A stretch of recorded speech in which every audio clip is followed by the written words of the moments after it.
Welcome back. We've been having some fun technical difficulties out here in the heat. We're playing a day game at Olney, which Crop Dusters, true to their name, we're smack in the middle of this gigantic field complex, which is beautiful, but tough for our dark-colored iPhones, which are absorbing every ray of sunlight. Fouls that pitch off there. I'm Nick Poor here with Allie Navarrete. Allie, how are you doing today?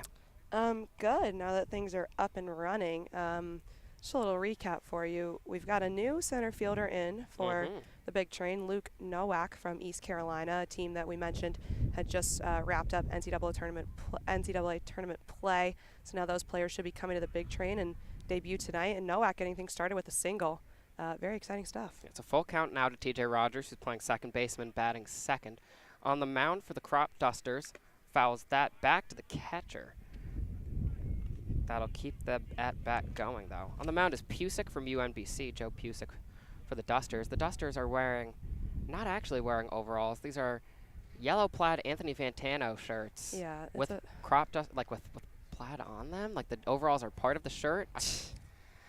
Very interesting uniforms. I thought it wasn't part of it. They're going to say he went around strike three. Peyton Schultz goes down trying to hold back. No, that was TJ Rogers. Sorry, TJ Rogers. I'm used to Peyton Schultz batting earlier. Schultz will be batting cleanup tonight. Felix at the plate. He's batting third tonight. A little bit of a mix-up there as Luke Nowak comes from East Carolina and joins the program. Yeah, I mean, big train bats have been heating up lately. An 11-2 win the other night against the, who was that? Against the Thunderbolts. And then the 12-0 early win there for against the Grays. Grounded the shortstop. That's one. And that is not going to get the second. Tries to turn the 6-4-3 double play. Cannot. Nichols successfully gets Nowak out at second. And Felix will reach on a fielder's choice. Garrett Felix so speedy. You're not going to get him on the double play there. Yeah, you need a very hard hit straight to you ground ball to be able to catch a guy like Garrett Felix there. But that was Luke Nowak getting forced out at second. He joined after East Carolina lost to number 9 Texas in the Greensville Super Regional. They won the first game 13-7, but fell the second 8-9, and then Texas finished them off in a blowout 11-1 victory. But on the bright side, that means Nowak is here with us today. First pitch, count 0-1 now. Peyton Schultz had himself a night last night at the plate. He's batting .429 on the season now, 12 hits, tied for the most on this team with Emilian Pitre, who's not in the lineup today, gets to take a night off. Yeah, he's been an everyday player. I'm assuming just a little bit of rest for him, count 1-1. We did not see him get injured or anything, and as far as we know, he is not injured, which is very good for this team going forward. The wind has taken out our camera in entirety. We are having a fun day, ladies and gentlemen. Not the comfort of the Pove. I do miss the Pove. That pitch comes in for a ball, count now 2-1. Gonna tighten this as tight as I can tighten it. And you get a lovely fence view similar to Tacoma. So apologies for that, but that's what we're working with. We will be extra descriptive, hopefully, but you can see something, and it's sort of a good view behind home plate. 2-1 comes in, swing and a miss for Schultz now, count even. As the pitcher, Pusick, gets Schultz to chase. Yes, we're doing our best to bring this to you guys, but let us know what it looks like on YouTube right now. We're sorry the camera literally got blown over there. I've solidified its stance now. I would literally hold it if I have to. The 2-2 comes in, fouled off, still 2-2. Again, on the mound for the Crop Dusters is Pusick from Salisbury, if I'm not mistaken. I believe he's from UMBC. Yeah, okay, different Maryland school. Yeah, a lot of Maryland schools. No shocker, because we are in a league that features mostly Maryland teams feeding into these programs. Pusick played quite a bit for UMBC this past season, 46.1 innings pitched. 2-2 comes high, count now full to Schultz.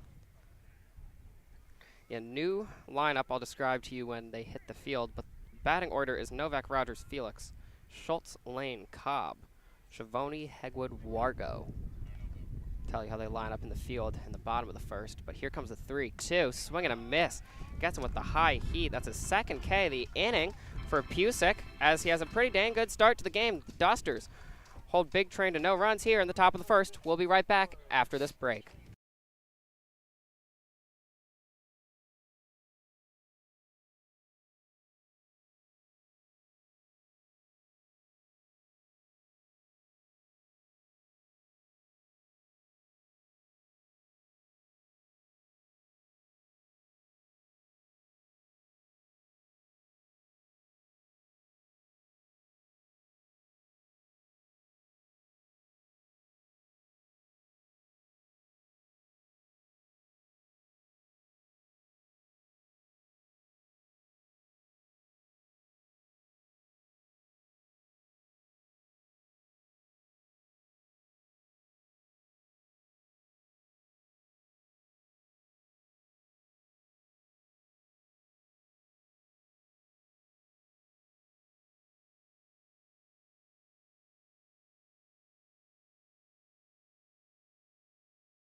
Now on the mound for the Bethesda Big Train, Brandon Clark in his 3rd start of the season.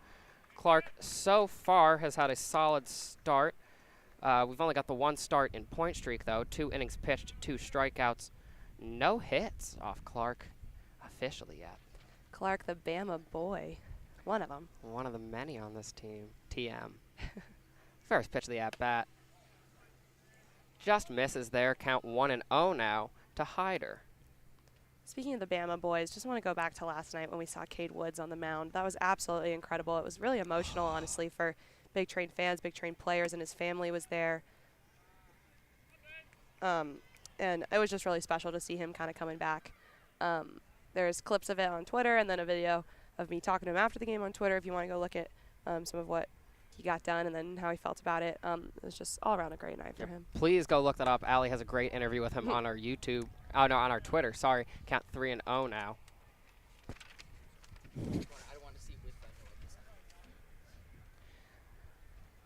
Now, Clark behind here early to Hyder. The Salisbury right fielder will take the 4th pitch high. 1, 2, 3, 4. And off to a rough start is Clark, walking the first batter in 4 pitches. Mother trucker. That was also a strike, so. Oh, well, look at that. Okay, I'm going to push this down so it's more sturdy. Sorry, folks. Really windy. Brandon Clark fighting back here, though. Yeah, count now full 3-2. Oh, we are getting dusted. Thank you. That's first time that the score sheet has escaped me. Okay, hopefully the wind will die down as we continue throughout this game. The 3-2 pitch. Low misses. It will be a walk to Hyder. Not on 4 pitches, though, as I had previously stated. Apologies for that. Camera tilted at all? Does it look okay on your end? I think I'm tilted to the right? Like I should center that way? I would move it the other way so they can see more of left field. Okay. Or right field, sorry. Yeah. Like that? A little more. Yeah, that's good. Okay. Now at the plate is Castor, the center fielder. Pops that one up foul. Count now 0-1. Kevy Castor, another Salisbury University player, just like Hyder before him. Salisbury, as we've mentioned in many casts before, finishing 2nd in the D3 tournament, only falling out to Eastern Connecticut State. Castor batting .308 this season in the Ripken League so far. Pretty impressive in the top 5 for the Crop Dusters. Fouls off another hard back towards the 3rd baseline. That'll be an 0-2 count now. Clark suddenly far ahead. Lefty looking to end this at bat and get his first out, possibly his first K as well. The 0-2 from Clark. Foul, they're going to call, saying it hit the ground before it hit fair play. Really, we're in earshot of the ump. Yeah, we can it's hear. Kind of nice. We heard him exactly what he said.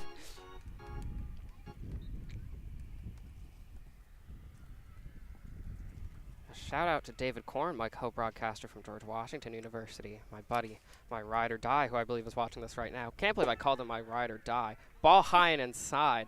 They're going to say it hit his shoulder. That'll be a tough start for Clark, a walk and a hit by pitch, especially after getting ahead in that count to Castor. Things were looking up. Yeah, no, not the best outing for Brandon Clark. And Nichols with Call Me Maybe for a walk-up song. I'm a fan. I might be a Nichols stan, even though he's on the other team. Hot take, this is legitimately an amazing song. No, that's not a hot take. That's a cold take. It's a great song. No, people back in the day were like, hey, it's pop trash. I'm like, no, Carly Rae Jepsen is hyper pop artisanship. Apparently she has great albums, which I didn't know. First pitch, he held back. Count 1-0. Yeah, people love her new music. Train bench, very not happy about that. Greg Nichols from Illinois State, a Redbird, batting .241 and a lot of appearances for them. Start out the season 2 for 4 with an RBI double. A little stat dump for you. Stat dump. Are you into photo dumps? What do you mean by photo dumps? Oh my gosh. Oh, Instagram, yes. I love photo dumping. That's the only thing I do. I post once at the end of the semester or after radio formal. I dump all the photos of me and our radio buddies, the sports department, or Halloween, I had a massive photo dump. If you haven't seen it, follow me on Instagram, Nick-Poor, to see the best Rufus from Kim Possible costume and a solid Christopher Robin. That one won't give you nightmares, the Christopher Robin. Ball low and away. Thrown out to third, not able to get there. Both runners advance for the Dusters. Suddenly, two in scoring position as Hyder and Castor both steal a base. It's a quick pop up from Baylor Cobb and a good look, but really speedy running there from Hyder and Castor. And Crop Dusters looking good early, still no outs. Yeah, no fault to Cobb there. That was a beautiful pop time. I believe that's something he excels at, is his pop. Here comes the 2-1. Grounded straight. Clark can't get there. It'll escape the glove of the second baseman, TJ Rogers, and one run will come home on what I believe we can score an error on Rogers, because he should have been able to turn one there, in my humble opinion. But that'll be an RBI error for Nichols, sending home Hyder, and suddenly the pressure continues to churn as Michael Bouma, the cleanup hitter tonight, steps to the plate for the Crop Dusters. Yeah, I mean, Crop Dusters getting to work early here. The Train have won 3 in a row, but, you know, they're really getting tested here. Yeah, those last 2 wins were dominant offensive displays. We'll see if they can back Clark here. First pitch 1-0. Bouma, a UMD boy. Oh, really? A Terp. Yeah, unless I got the wrong University of Maryland, which is kind of possible knowing me and my struggle to figure out which Nebraska is which. No, he's a Terp. He is a Terp. Yeah, he is. He's from Olney, so local kid. Yes, he's from Olney, but he's playing for the Crop Dusters, who are no longer from Olney, I guess. I guess they play in Olney, but they're not from Olney? Yeah. Yeah, sorry. 1-1. And geez, these jerseys. This is one of the ugliest jerseys I've ever seen. I'm sorry, ladies and gentlemen. I wish you could better see them. I wonder how well you can see them at home. Third pitch here comes in, 2-1. Yeah, go look on their Twitter. I'm sure it's posted somewhere. They're like, new digs, looking swaggy. Because their social media team knows how to dress anything up. They're great over there, but geez, you can't make this look good, can you? The 2-1. Fouled off, count now even to Bouma. Runners in the corners. That's Castor on third and Nichols on first. No hits yet, despite a run coming on the board. The defense for the Big Train disappointing early, sadly. And speaking of Crop Dusters, my laptop is covered in dust. Just like at Tacoma, I got home and opened my laptop the next day, and all the keys were covered in dust. Swing and a miss there. Strikeout for Clark, and that'll be his first of the game. Yeah, it was better than coming back from Metro Braves with my laptop filled with water. Yeah. I'll take dust over that any day. That was I was worried for you. Now at the plate is Brait, the third baseman. Nicholas Brait, if I remember his name correctly. It is not Nicholas, I'm sorry. It's Andrew Brait from Central Florida. From Melbourne, Florida, good day. Wish it was Melbourne, Australia. First pitch of the at-bat. Crikey, a little high. Count 1-0. No, I know. It's not good. It's not good. The only thing I know about Australia is they have those giant beer cans, the Fosters. Have you seen those? Like, their average beer can is not like 12, it's like 20 ounces. I love me some good Aussies. The 1-0 pitch from Clark. High and away, 2-0. Brait, certainly a threat here. Second highest batting average on this Crop Dusters team, 385. If I'm not mistaken, when we've played the Crop Dusters in the past, he's been quite a threat because he's a name that stands out and that I remember. So that should tell you something. That average sits 7th in the league. That pitch comes in, 2-1. Clark being careful here against the talented Brait, whose leads, I believe he leads in runs. No, oh, my man was just there on the stat sheet, and then he disappeared. Strange. Yeah, 5 hits and 13 at-bats, a very consistent player. He's drawn 8 walks, a league high. Count 3-1. So he's not just a power hitter, he's a man with the patience to boot. Sorry, second in the league behind Garrett Felix. Oh, true. Yeah, I was Garrett's gonna say. been drawing walk on Our guy Garrett, always walking. Our guy Garrett. Walking, stealing. Walk it like I talk it. Here's the 3-1 pitch from Clark, trying to talk it, not walk it. That's a great strike there. Count now full to Brait. Still in the corners. Nichols on first, Castor on third. We saw Hyder come home. Clark trying to reduce the damage here and give up just 1 run this inning.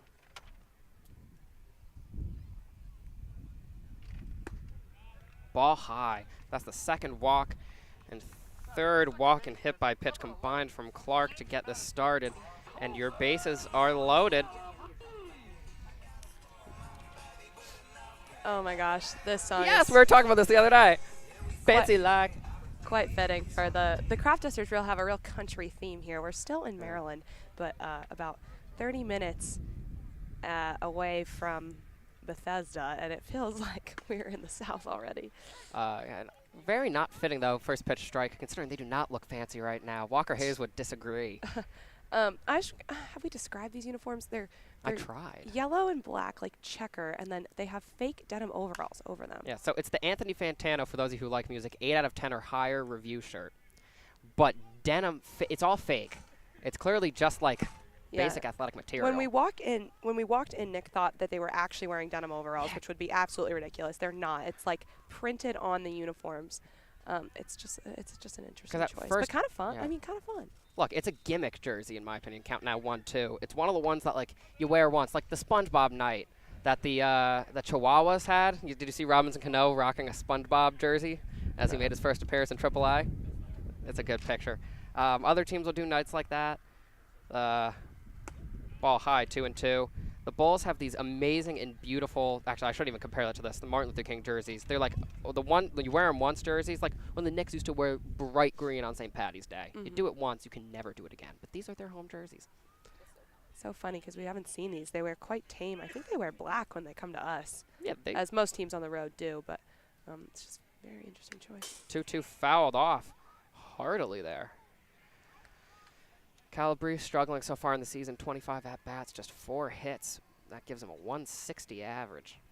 He's struck out 17 times. Yeah, not good. Clark with a real opportunity here to do some damage control. League leader in Ks. Here comes the 2-2. Ball wild. Bounces right back off the wooden backstop. Amen for Wood. And no threat to advance there from Castor. That was a solid thump. Yeah, seriously. Sounded like oh, what's the sport? Like like we were playing bocce and just really botched it. Italian and me coming out there.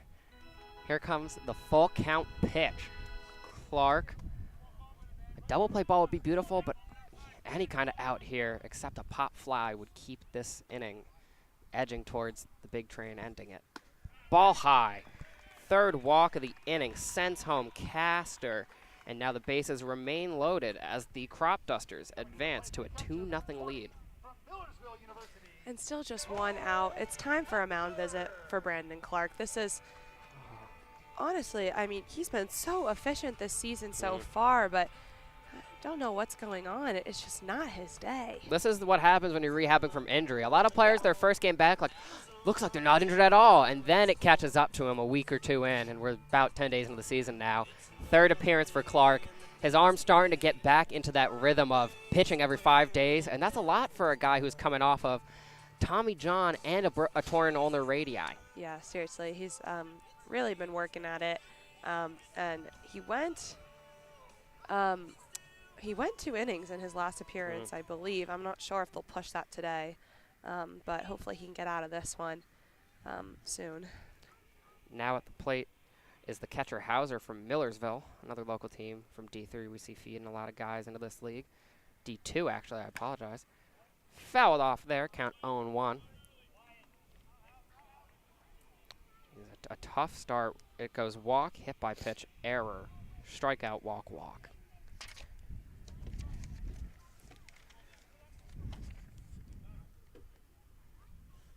The 0-1. Fouls that off, too. Clark now again with an 0-2 count, but he struggled to finish off these Crop Duster batters who to their credit, have been fouling off a ton of balls so far. I was going to say, though, most of the 0-2s have been some of those foul tips, so would love to see Brandon Jones really find the zone here and take care of business quickly. We got Braden on the mind. Oh, gosh, Clark. I get them mixed up. Ground ball to shortstop. Hopefully this could be the double play. There's one. Not the second. It goes wild. 2 runs will score. The Dusters now up 4-0 in the first inning. That's going to go down probably as another error on the shorts, or on the second baseman. Second baseman today out there is Rogers. Is that the second one we're going to chalk to Rogers today? I think so, yeah. So 2 outs now. They did get the runner out at second, but still a guy on first for the Crop Dusters, and this is the 8th batter faced for Brandon Clark here in the bottom of the first. Yeah, so they got Calabrese out as he tried to get to second, but Hauser with a 2 RBI single or error or something along those lines, maybe even a fielder's choice. He's now on first. The 1-0. High, count 2-0. This is, I say this with no pleasure, this might be the slowest start we've seen on the season so far from a Big Train pitcher. Yeah, I think so as well. It's just one of those days. Behind now in the count is Clark, 2-0. Pickoff. Throw is accurate, but not going to get there in time. Hauser remains on first.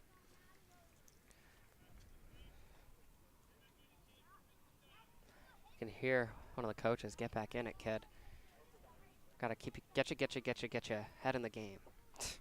Wise man, wise coach once said that to me. The 2-0. High and away. That's going to be wild. Hauser will advance to second.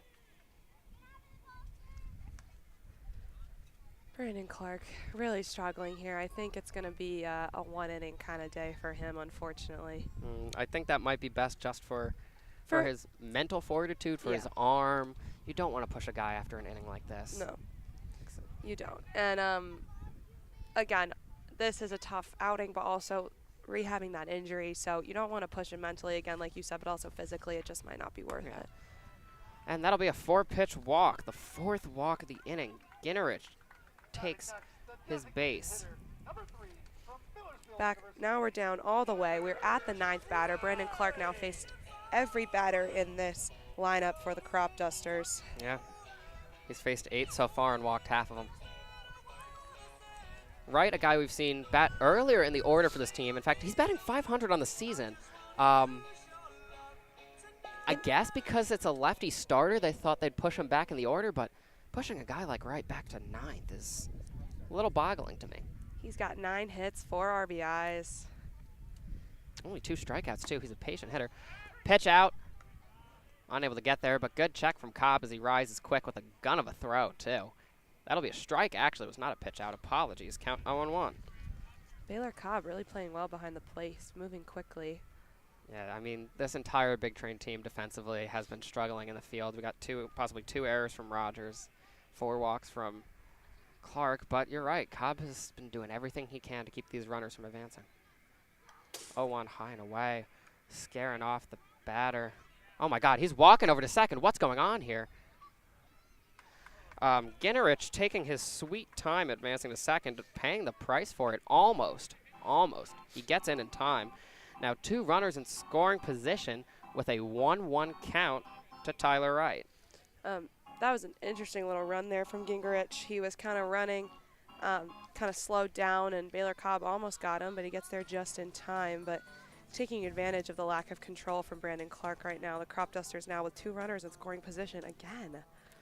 We're going to have an umpire visit as they blast the Law & Order theme song, something I haven't heard in a long time. Deliberation music, I guess. This pause, I guess, brought to you by Dick Wolf, producer of Law & Order. You ever watch Law & Order? Mm-mm. Have not. That's a great time killer show. My cousins and I watched that when we're like snowed in at my aunt's over Christmas, when it's that one day where like there's nothing to do. I think we watched 12 episodes straight once, just sitting there. My cousins are really into NCIS. Okay, that's great too. Shout out Special Agent Jethro Biggs. Main man on NCIS. I think I used to watch that when I was in middle school, which is why I remember that. And no clue really what the umps were deliberating there, but the count remains 1-1. Runners remain on second and third. Tyler Wright taking a moment. He's settling in.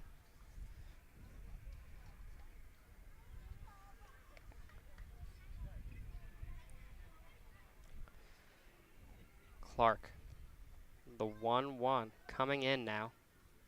Swung on and missed. Great pitch from Clark. Count 1-2. We are 1 strike away from ending this elongated first inning.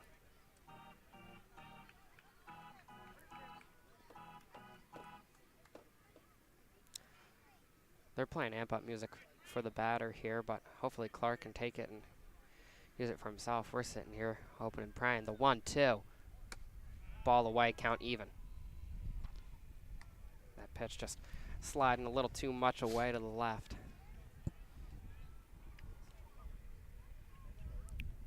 We haven't seen the field come into play much yet, although we saw Schiavone talk about the cut of this field the way General Manager Michael Michaud talked about the cut of the field at Tacoma. Yeah, definitely a different type of grass than at the Pove. Struck him out. 2 Ks recorded in the inning, but also 4 walks and a hit by pitch. The Dusters lead 4-0 here as we enter the top of the second, Allie. Yeah, definitely not a great inning for the Big Train. Not the best outing we've seen from Brandon Clark pitching-wise, and then also some fielding issues over in the middle of the infield from TJ Rogers. You know, all around, not the Big Train's best performance, but hopefully the Bats can get back to what they've been doing and start to get back in the fight here. When we come back, it'll be Lane leading off, who's kind of found his stride lately, and then Baylor Cobb on deck, who had a home run last night. So all hope is not lost, but we'll be also interested to see what pitching changes the Train make as we go forward. Yeah, again, stay tuned here to BigTrain.tv as we enter the top of the second after this quick break.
Welcome back, Big Train fans. We're here at First Responder Field in this beautiful, glorious complex, the kind of thing you want to play a Little League tournament at. Honestly, this could host playoffs. I'm not sure where they are hosted. But I'm sure we host some. Oh, yeah, the Pove is the best field in the league. And I don't even know if that's my bias. No, I mean, I feel like if we ask people, they'd probably agree. And also, we've got the setup for media, so we're biased. There's a broadcast booth up there with 2 spots, so we get to sit in there, and the opposing team does as well. So. And there's Catalyst Hot Dogs. This is true, and there's Catalyst Hot Dogs. Leading off for the Bethesda Big Train, it's Sean Lane, who's been getting his season churning and starting lately. Yes, he has. First pitch of the at-bat, swing and a miss. Count 0-1. Pusick had a great start to his game, giving up a single to Nowak, but 2 Ks to get that inning rounded out. Whew, he's really got Sean Lane chasing that low pitch right now. Count 0-2.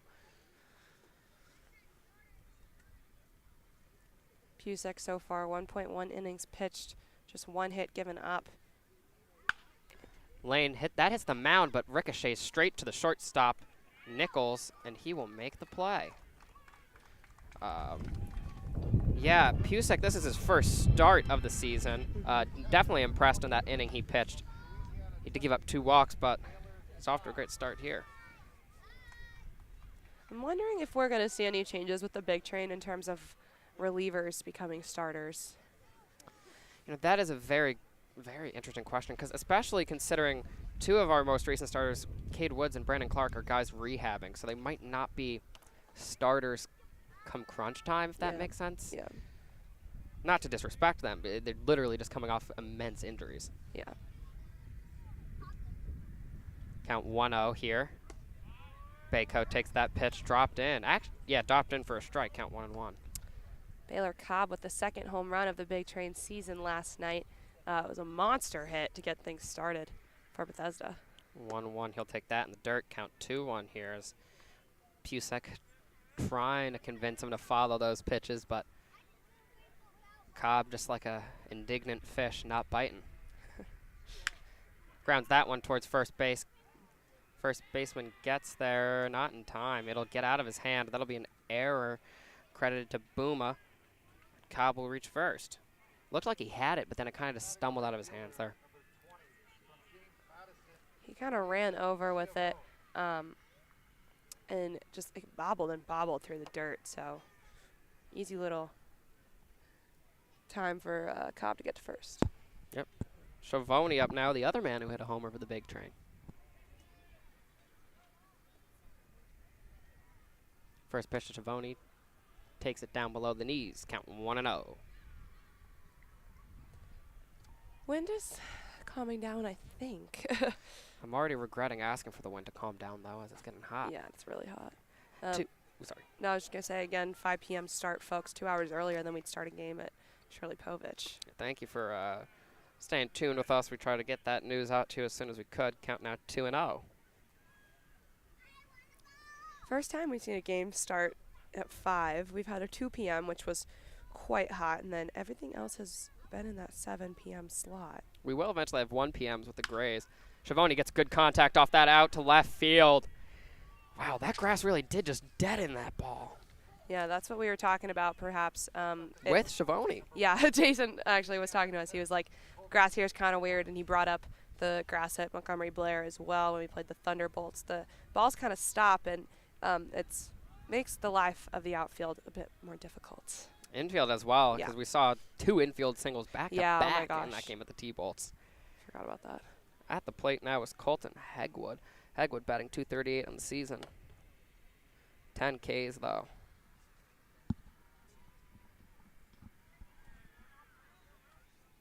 Got 2 runners on here.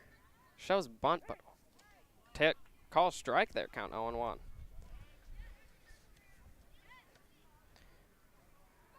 So Big Train a chance to keep this game competitive here early. It would be great to see some sort of response, even if it's just 1 run here, to show that they're not going to be backing down against the Dusters.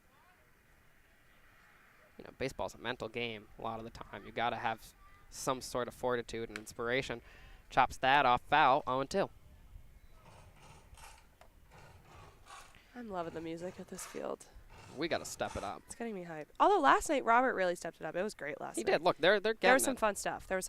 And some new walk-up songs. Oh, my God. For the guys. Yeah, which talked to Schiavone about Slim Shady. No, that was Baylor. Oh, my Yeah. God.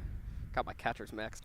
The 0-2 drops in too low. A lot of late break. I'm impressed by Pusick so far, the UMBC pitcher. Oh, yeah, he's really been getting to work. And obviously 2 runners on right now, but he's been quite efficient for the Crop Dusters and holding the Big Train bats pretty quiet compared to what they have been the past 2 nights. Yeah, 2 hits and 2 Ks so far. That's popped up towards right field. Tracking over is Hyder. Now to land of the center fielder Castor. Sorry, I lost the ball in the bright summer sun there. That'll be a fly out for Hegwood, bringing up Wargo. Clay Wargo, the shot to clear, got his first hit of the season the other night. And he's been rallying since then. He's now 3 for 19.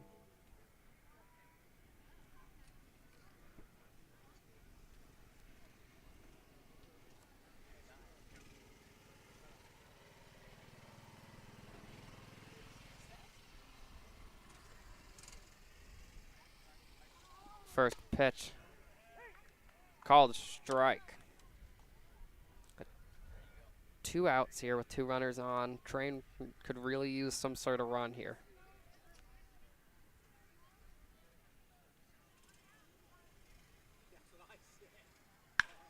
Smacked towards the third baseman. It'll get out the gap. Hustling, rounding third is Cobb. Cobb's coming home.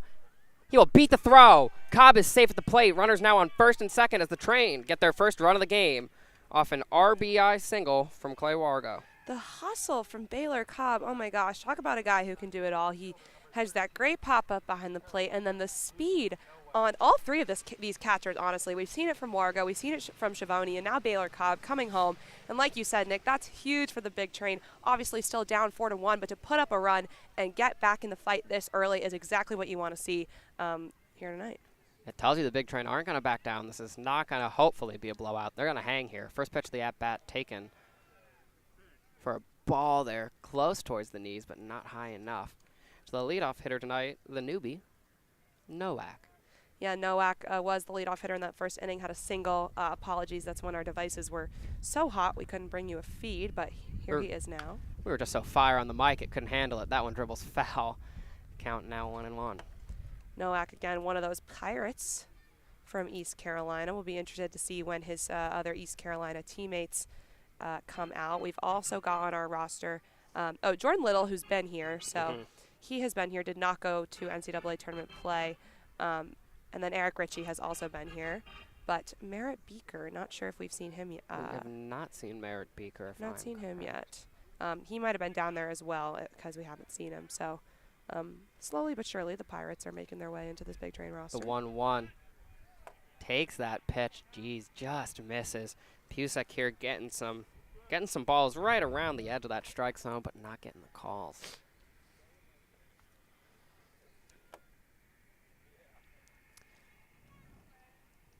Needs a cup of Joe here to get back from down 2-1.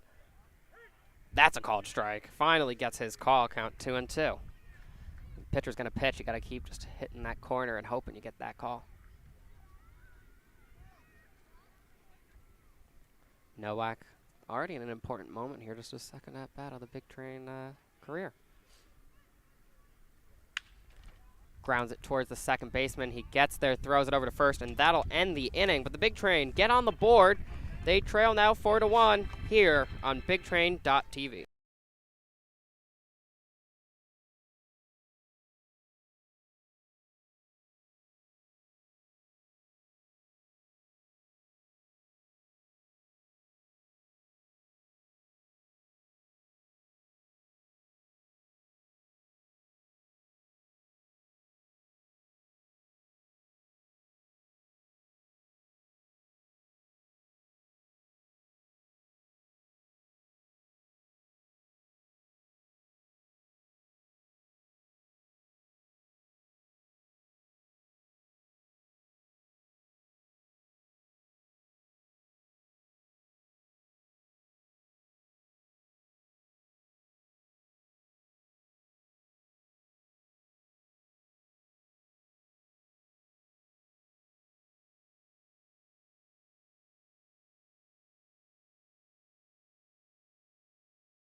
Still on the mound, Brandon Clark. Oh my God, walking up is Cameron Hyder to Baby Shark. I'm getting secondhand embarrassment from this. Wait, no, I respect it.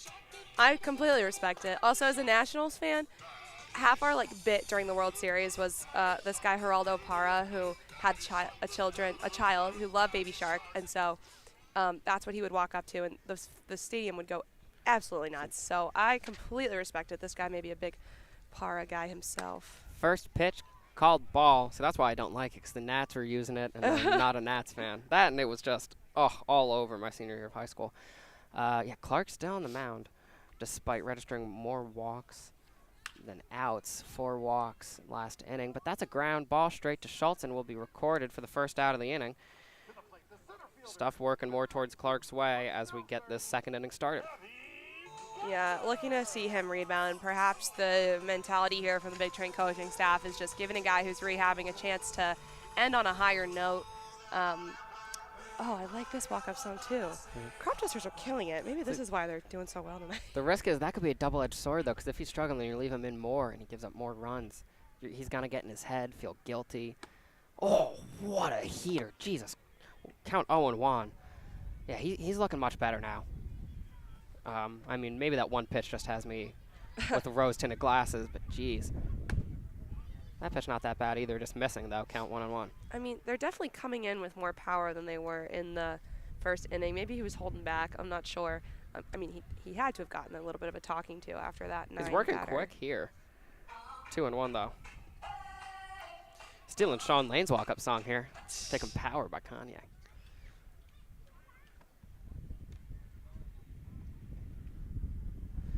The 2-1 coming in here. Called strike. He's going to hold the bat back. Count 2-2. I was going to say that one looked really nice. Center fielder Castor got hit by a pitch, stole a base, and scored last inning. But right now, Clark has a chance to strike him out for his third of the game. The 2-2. Down looking. Clark looking like a different man this inning. Clark now with the opportunity for the 1-2-3. Huge for him. Again, 9 batters faced. We got all the way through the order. And now I've got Gray Nichols. Call me maybe. Yeah, Dr. Banner's become the Hulk here. Clark throwing harder and playing with a lot more accuracy. Nichols reached an error last inning. That error going over to Rogers. I believe he had 2 in the field last inning. Unless I'm miscrediting that and it was Hegwood, but I believe it was Rogers. First pitch popped foul. Kid's going to run for it on the field behind. I lost total track of that. Where'd it even come down? It went on that field, and now there's children running toward it. Oh, it looks like that boy in the red will beat the girl in the red. 0-1 from Clark in here to Nichols. 11 away. Count 1-1.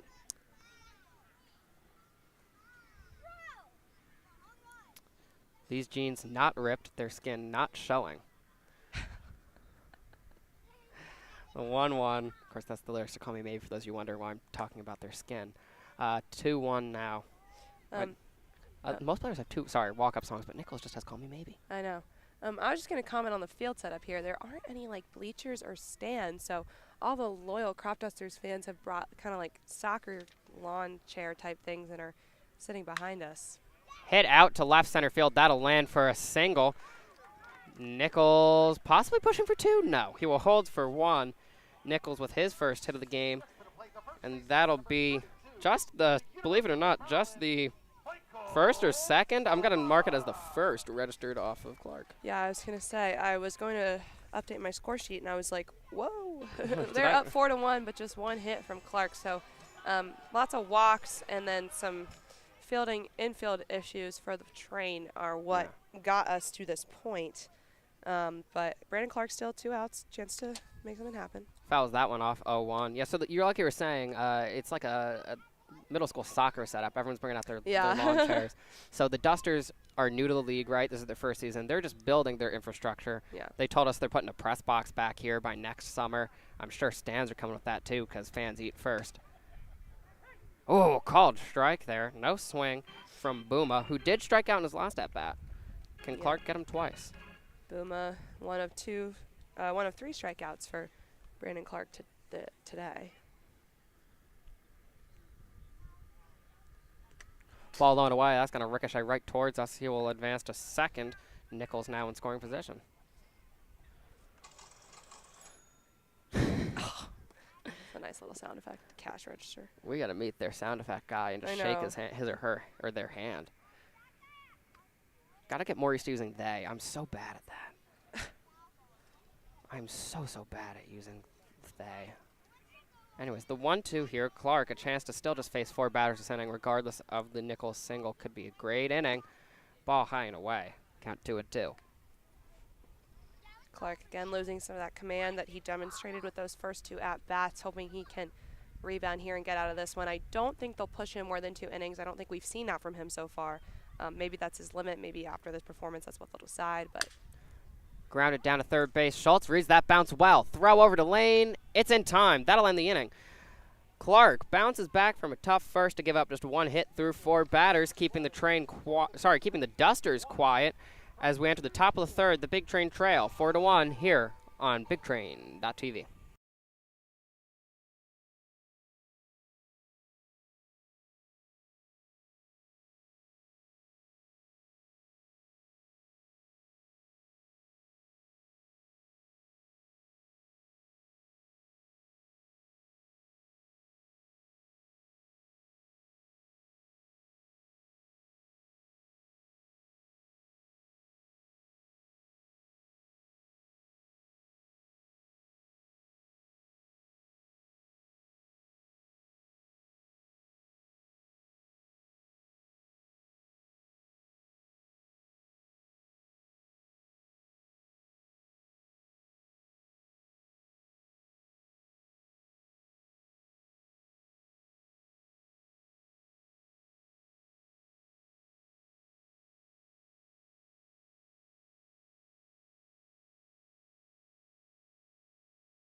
Now at the plate from Austin, PA State, it's TJ Rogers, or Thomas J. Rogers, whatever you want to call him. It's so funny because other teams will call him Thomas, and I'll be like, who's Thomas Rogers? And then I'll be like, oh, TJ. First pitch in, ball high to the Jolly Roger.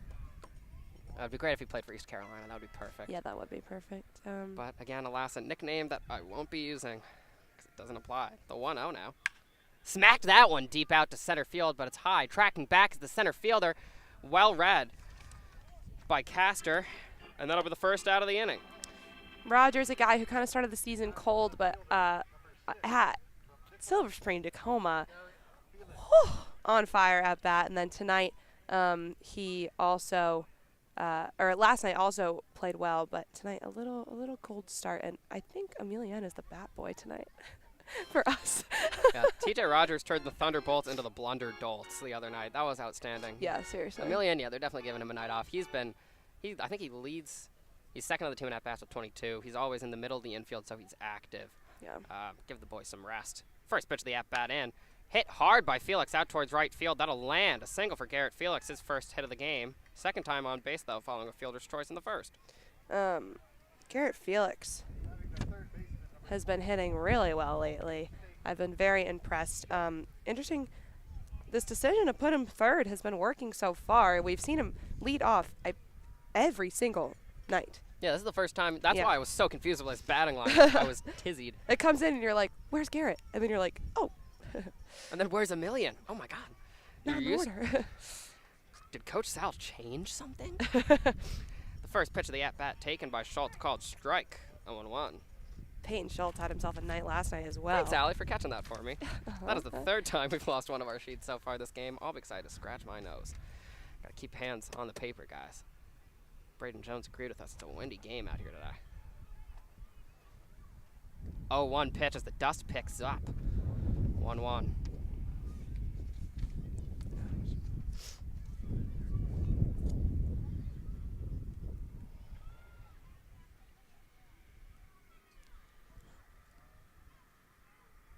Ball high. That pitch just not dropping in the slightest. 2-1 now as Pusick.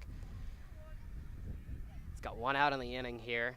He's given up 4 hits so far and 2 Ks. See if he can fight back against the talented Peyton Schultz. Schultz fouls that off. 2-2. Again, the big train with just 1 run tonight so far. RBI single, bringing in Baylor Cobb for Bethesda. So still trailing here, but it's early. It's early. And we know these big train like to, they haven't lately. They've been getting the big wins, but they like to keep us on our toes until the bitter end. Yeah, they like to make us think that we're going to lose, and then we'll win in the end, except for the game against the Giants. The 2-2 comes in, strike 3. That pitch, that throw, I'm sorry to Mr. Hauser, atrocious, bouncing about 5 times before it reached second base.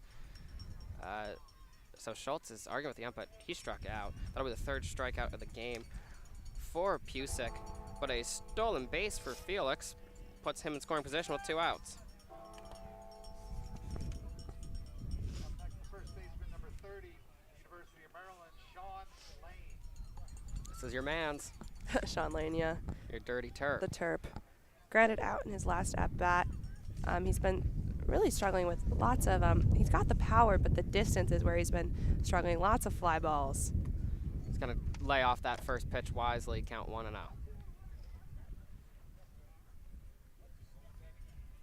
That's that UMD education kicking in. Great program. I forget what he's majoring in, but I remember it's one of like the harder ones. Smacked out to center field. It'll land. Charging home is Felix. He tripped a little over the third base bag. Throw comes home. Felix beats it. RBI single for Sean Lane, and now it's a 2-4 game.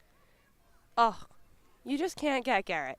The wheels, they're unmatched. He literally, not every runner, I'm not sure, would take the chance there, but of course he's gonna, and it pays off. Big Train slowly chipping away, and nice contact hit for Sean Lane as we were gassing him up about his education. He matched it with his baseball. Yeah, he schooled Pusick there for his 2nd earned run of the game. The 5th hit off Pusick. Yeah, Felix literally stumbled coming around 3rd and still cleanly beat that. Like, yeah. It wasn't even that close. It wasn't close, period. First pitch of this at-bat, ball in. At the plate now is Bako. We're going to be posting a little interview with him in a moment. He reached on an error and scored last inning. Yeah, apologies. We did get a video with Baylor after the game about his home run. It never made it to Twitter, and I know he can't be happy with us about that. So we're going to get it up there. Allie's been managing our Twitter single-handedly as I struggle to barely have a phone. So it's totally on me for that not being up. Well, I've been managing our Twitter presence. Our lovely social media Yes, that's guys true. do the in-game stuff. Obviously, we're not tweeting and broadcasting at the same time, but we can't we're not that talented. We can't multitask that, but we have been tweeting our videos. At so. GW, we used to do that. Ball low, it's going to escape the catcher's legs, but no one advancing there. We used to tweet and do the game at the same time, and I think it gave me a splitting headache. We always bring someone on to tweet, although sometimes for baseball we can't fit 3 people in the booth, so we will have the color person tweet. But with baseball, it's a little easier, and we'll only do it like mid-inning. It's not as good of content as you guys are getting from our guys. No videos, no nothing fancy. We did basketball games with live tweets. Yeah, that's impossible. Strike called now, 2-2 to Bako. There's just so much happening during basketball that that would be too tough. I'm impressed that you guys have managed to do that at all. It was all David. I could not do it. Despite me being the one with ADHD, I could not do it. And he could. 2-2 pitch coming in. Grounded towards the second baseman. He'll read that well off the hop. Thrown over. Good read from Calabrese to get Cobb out there. But the big train tack on another one. It's 4-2 now entering the bottom of the third.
Now on the mound for your Bethesda big train, it's Luke Baker out of Gainesville, Florida. Sorry, that accent was demeaning. My bad. I love Southern accents. I really don't mean that. And count 0-1 now in a bad way. Allie will attest. I love accents, and none of them are good. I mean, you did an Australian accent early on this broadcast, so. And I did it for like a full at-bat. It was bad. That one smacked towards the first baseline over Sean Lane. That's going to land, and he's going to push it for 2. Charging in is the right fielder, Schiavone. Throw to second. Not in time. That was a close play, but just in time is Brait, who will turn that into a leadoff double. Nice hit there from Brait, who I remembered being a threat from the last time we played these guys, and he has been batting well for the Crop Dusters. Second on the team, 385 average, 5 hits coming into this game. So tacks on a 6 there after walking in his last at-bat. Baker leads the team in ERA, swing and a miss there, count 0-1 with a 9 ERA. He gave up 3 earned runs in 3 innings with just 2 strikeouts. His 4 hits are high ranking on the team, but not higher than the players who have pitched 5-6 innings, like count 1-1. I believe his hits per 9 is probably highest, but I don't have. Oh wait, we actually have that stats now. We have advanced hitting statistics, or pitching statistics. I love this. I love the internet, Allie. 1-1 pitch from Baker, fouled off. Give me hits per 9. Oh, we even have strike percentage. That's huge for the program. For this program, BigTrain.tv. And sabermetrics. I'm swooning. Here's Ks per 9, walks per 9, fielding percentages. Oh baby. Oh baby. Pitch come in, swing and a miss. Strike 3, the strikeout there for Baker. Bounces back from that double very well. Oh, this is so nice. Sorry, for the people at home, as I just sit here swooning over the advanced stats we have. Now that Big Train is mostly updated on point streak, things are looking good. 1 out. Still on second is Brait as Hauser steps to the plate. Smacks that one out towards center field. Tracking it is Nowak, and he gets there. No tag up from Brait, and now we got 2 outs. Huge for Luke Baker. He's getting to work. I remember the last time he played, they kept him in for maybe 3. The first 2 were super efficient, and then I think they pushed him just a little too hard with the 3rd inning. We'll see what he can do today, but working very efficiently here in the 3rd when the Big Train are slowly trying to come back into this game. Yeah, I remember that too. Good memory on that. I remember talking about that. They pushed him just a little too long. We'll see if they learned their lesson here. But I mean, putting him in the second suggests long relief. Count 1-0. Yeah, I mean, he's come in for Clark both times. He's the relief, but he comes in as relief for Brandon Clark, who's only been pitching 2 innings. Some of the other guys who have been starting have been seeing more recently. So they definitely know he's got the endurance. He's just going to have to kind of figure out how far he can go and develop that longevity. Yeah, he's being tasked with a long relief role. We'll see how he handles it tonight if they give it to him tonight. Count 2-0 here. Ginrich at the plate. That pitch just not dropping in there. A little curveball, I believe, from the lefty. Ginrich drew a walk last time up. He's 1 ball away from drawing another one here. First time so far we've seen Baker this far behind. Yeah, he's been showing some exquisite control early this inning outside of that double. 4-pitch walk. Ginrich reaches again on a walk, second today. And it's the second 4-pitch walk. His walk in the first from Clark, I wrote down, was also a 4-pitch walk. So this guy's got the patience. Or maybe he's just seeing some obvious balls. Yeah. He's doing 8 pitches. Well, we'll compliment the guy where we can. Tyler Wright at the plate now, who's been hitting very well, batting 9th tonight, though, and did strike out in the first inning to end that inning. Oh, I love this song. At WRGW, we play music in between innings and such. We just vibe. First pitch of the at-bat. Cobb drops the ball there, but threatens to throw as a bit of a lead from Brait there. Count 1-0. Cobb working so quickly. I hope we can see one of these pop-ups pay off. They haven't really turned into anything, but he's ready to go catching this afternoon. So I cannot hear you over an ump-sal argument. We are really like right here tonight. Up close and personal.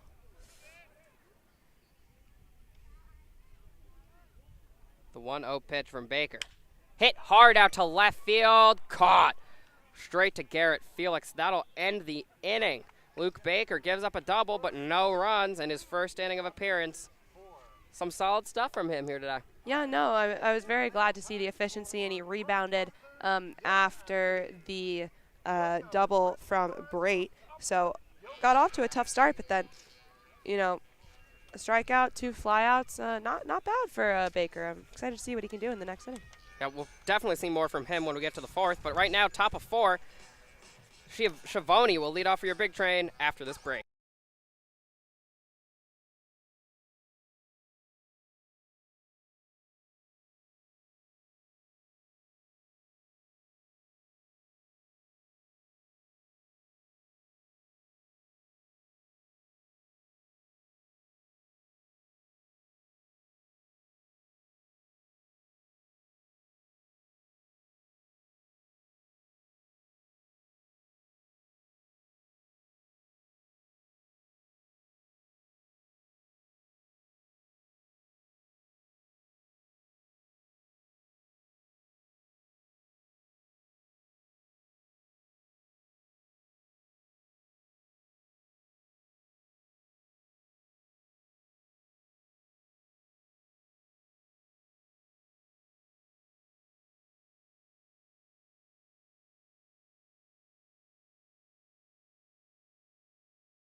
Welcome back here. For you in the YouTube chat who asked to put it through the fence, it's just not working for us. You could literally see us trying it. Our tripod will not allow it, and also putting it there puts it in danger of shattering. This is my cell phone. So I apologize for that, but this is as good as it's going to get. Going to have to cope with the fence like we are here with our own view. First pitch, ball here to Schiavone. Called strike, 1-1. Jacoby, bang, right into the basket. Yeah, no apologies. We really tried to get it up there, but it's not going to happen. The Crop Dusters have a fancy little camera up there. I'm wondering if we can maybe invest in one of those. I'm just worried about the reach of the Wi-Fi. Count 1 and 2 now. Although we're not even using our Wi-Fi, we're using my phone. I mean, the reach on that is what I meant. Mm.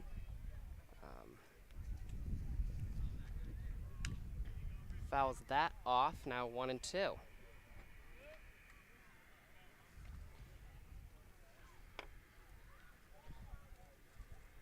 Still on the mound for the Dusters is Pusick. Pushing his 4th inning here. He's had himself quite the evening, silencing the Train's bats for a while, but they've come in with 2, so only down by 2, and it's still early. They have 5 hits, but he's been able to space out where the hits come pretty well. So just those 2 runs coming off of an RBI single from Lane in the 3rd and an RBI single from Wargo in the 2nd. He hasn't given up an extra base hit yet, to his credit as well. No, and I mean, this is his first start for the Crop Dusters this season. Coming in, he only had 1 inning pitched in relief, so very impressed with him. Ball high, count now 2 and 2. But the real test starts to come here as you push a 4th inning. I mean, you got to see if this guy's got the endurance for it. He looks pretty good so far. Again, 2-2 here to Schiavone, but I'm interested to see how long Pusick can go. This is going to tell us a lot this inning here, and this at bat as well. Count full.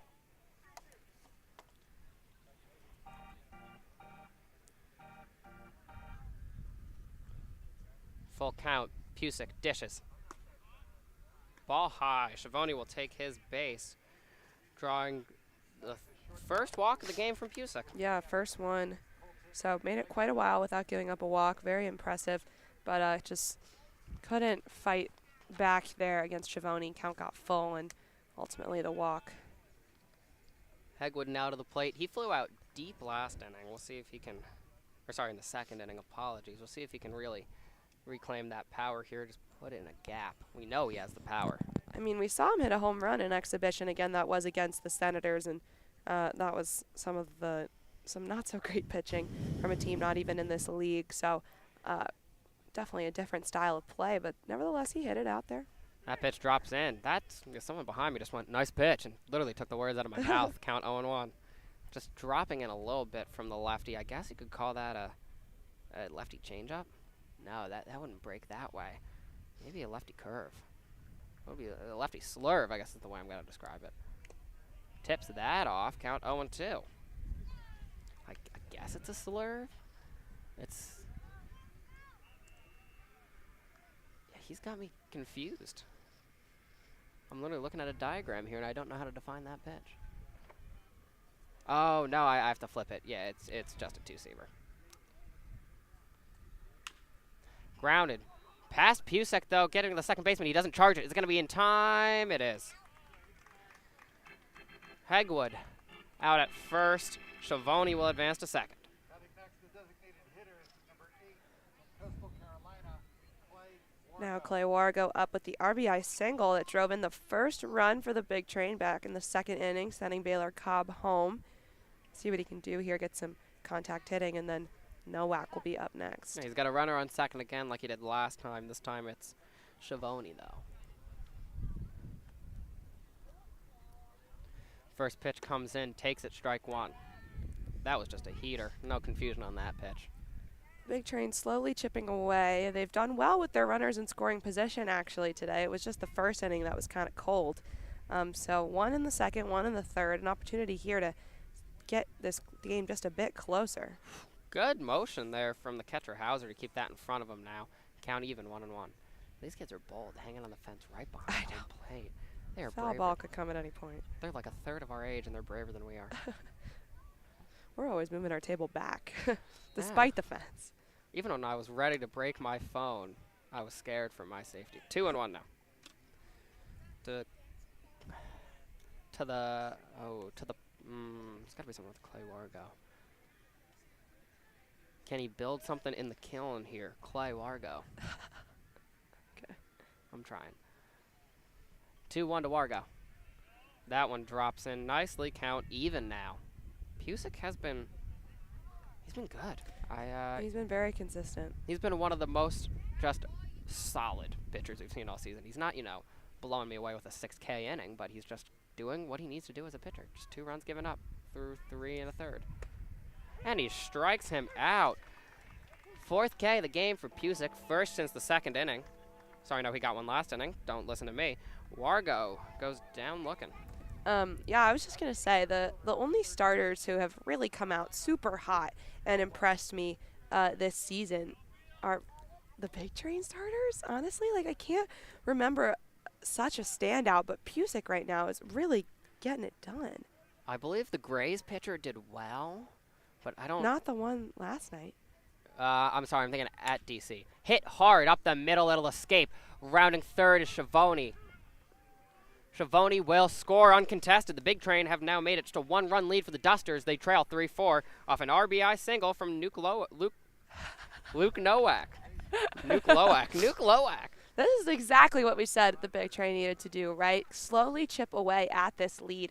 A guy who's really hot in Pusick, but those RBI singles have kind of been his kryptonite. Third one of the day. One from Wargo, one from Sean Lane, now one from Nowak. It's the contact hitting. Shout out to your that GW coach that you always mention. It's the contact hitting that'll score you the runs. Jeez, I love that we're 2 days into the season and I have something I always mention already. That is not going to be... They're going to call him out? I don't even think he had the ball by the time he got to the bag, but that will... Sure about that one. That will end the inning. Pusick giving up just 1 run there, but the Train now trail just 3-4 here on BigTrain.tv.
Welcome back.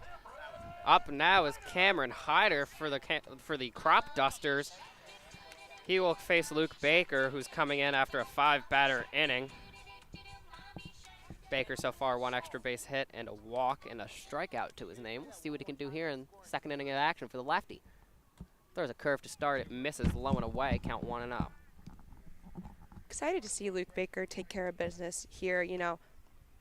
5 batters faced in the last inning, 1 strikeout, 1 walk, 1 hit. So kind of an interesting stat line there, but I think he got to work quickly and hopefully going to be efficient for the Big Train as they look to get back in this one. Just back to that inning, I've been very impressed with the way they're slowly chipping away. Yeah, 1 run in each of the last 3 innings. They're consistently doing some damage with singles. No extra base hit, only 1 extra base hit, I believe. That pitch low as well, count 3-0. Actually, no extra base hits for the Train. All 6 of their hits are singles. Slowly but surely, they're rolling. 3-0. Strike called. Baker finally gets his pitch to go where the ump wants it. 3-1. the last walk from Luke Baker, a 4-pitch walk. So glad to see him fighting back here. Showing some resolve against the leadoff hitter. Finds it again. The count's now full, and now it's anybody's at bat. Well, I mean, it's Baker or Hyder's at bat. You know what I mean. The full count pitch from Baker. Dinked towards the second baseman, fielded by Rogers, and thrown straight to first. That's a ground out to start the inning. Good start for Luke Baker. He fought back, made him swing, and hit not strong enough. Yeah, he got him to follow a breaking ball low, and well played. Poor Castor barely got even a sliver of his walk-up song. Literally just got an first pitch. Called strike. There we go. I was going to say umpire. Umpire. Come on. Count 0-1. That's an accent that I'm allowed to do. It's not appropriation. That is my culture. The New Jersey. The 0-1 pitch. Oh, he swung on that. Yes, he did, Yeah, umpire. they got to call that. Are you kidding? I was going to say, come on. He was basically bunting at that point. It was all the way out there. Oh, goodness. Ump is Yeah. yelling at someone. The bench has been chirping the umpire for some horrible calls today, And and is he is not chirping him happy. back. We've got a little bit of a tussle on our hand. Umpire getting a little, he's coming back. The first Oh base my coach has been gosh. ejected from the game. The What Big Train the- first base coach has been ejected Oh, my goodness. without warning. Oh, he's coming out. This ump is not happy with Uh-oh. the Big Train right now. They've ejected our first base coach.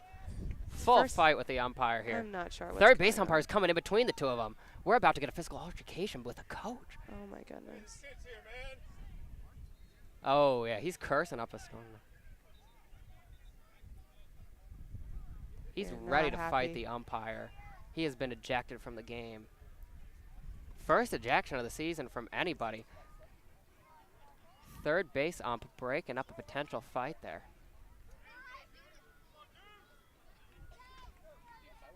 Sounded like he was chirping the fans at one point there, too. That was getting interesting. Ball high and inside. That's going to break the rhythm for Baker, who was ahead in the count 0-2. Just unfortunate for something to happen like that. I mean, Now the- quite the commotion on the field. Now Luke Baker, who is in such a groove. All right, that was a good pitch from Baker there. He's back into his zone, count 1-2.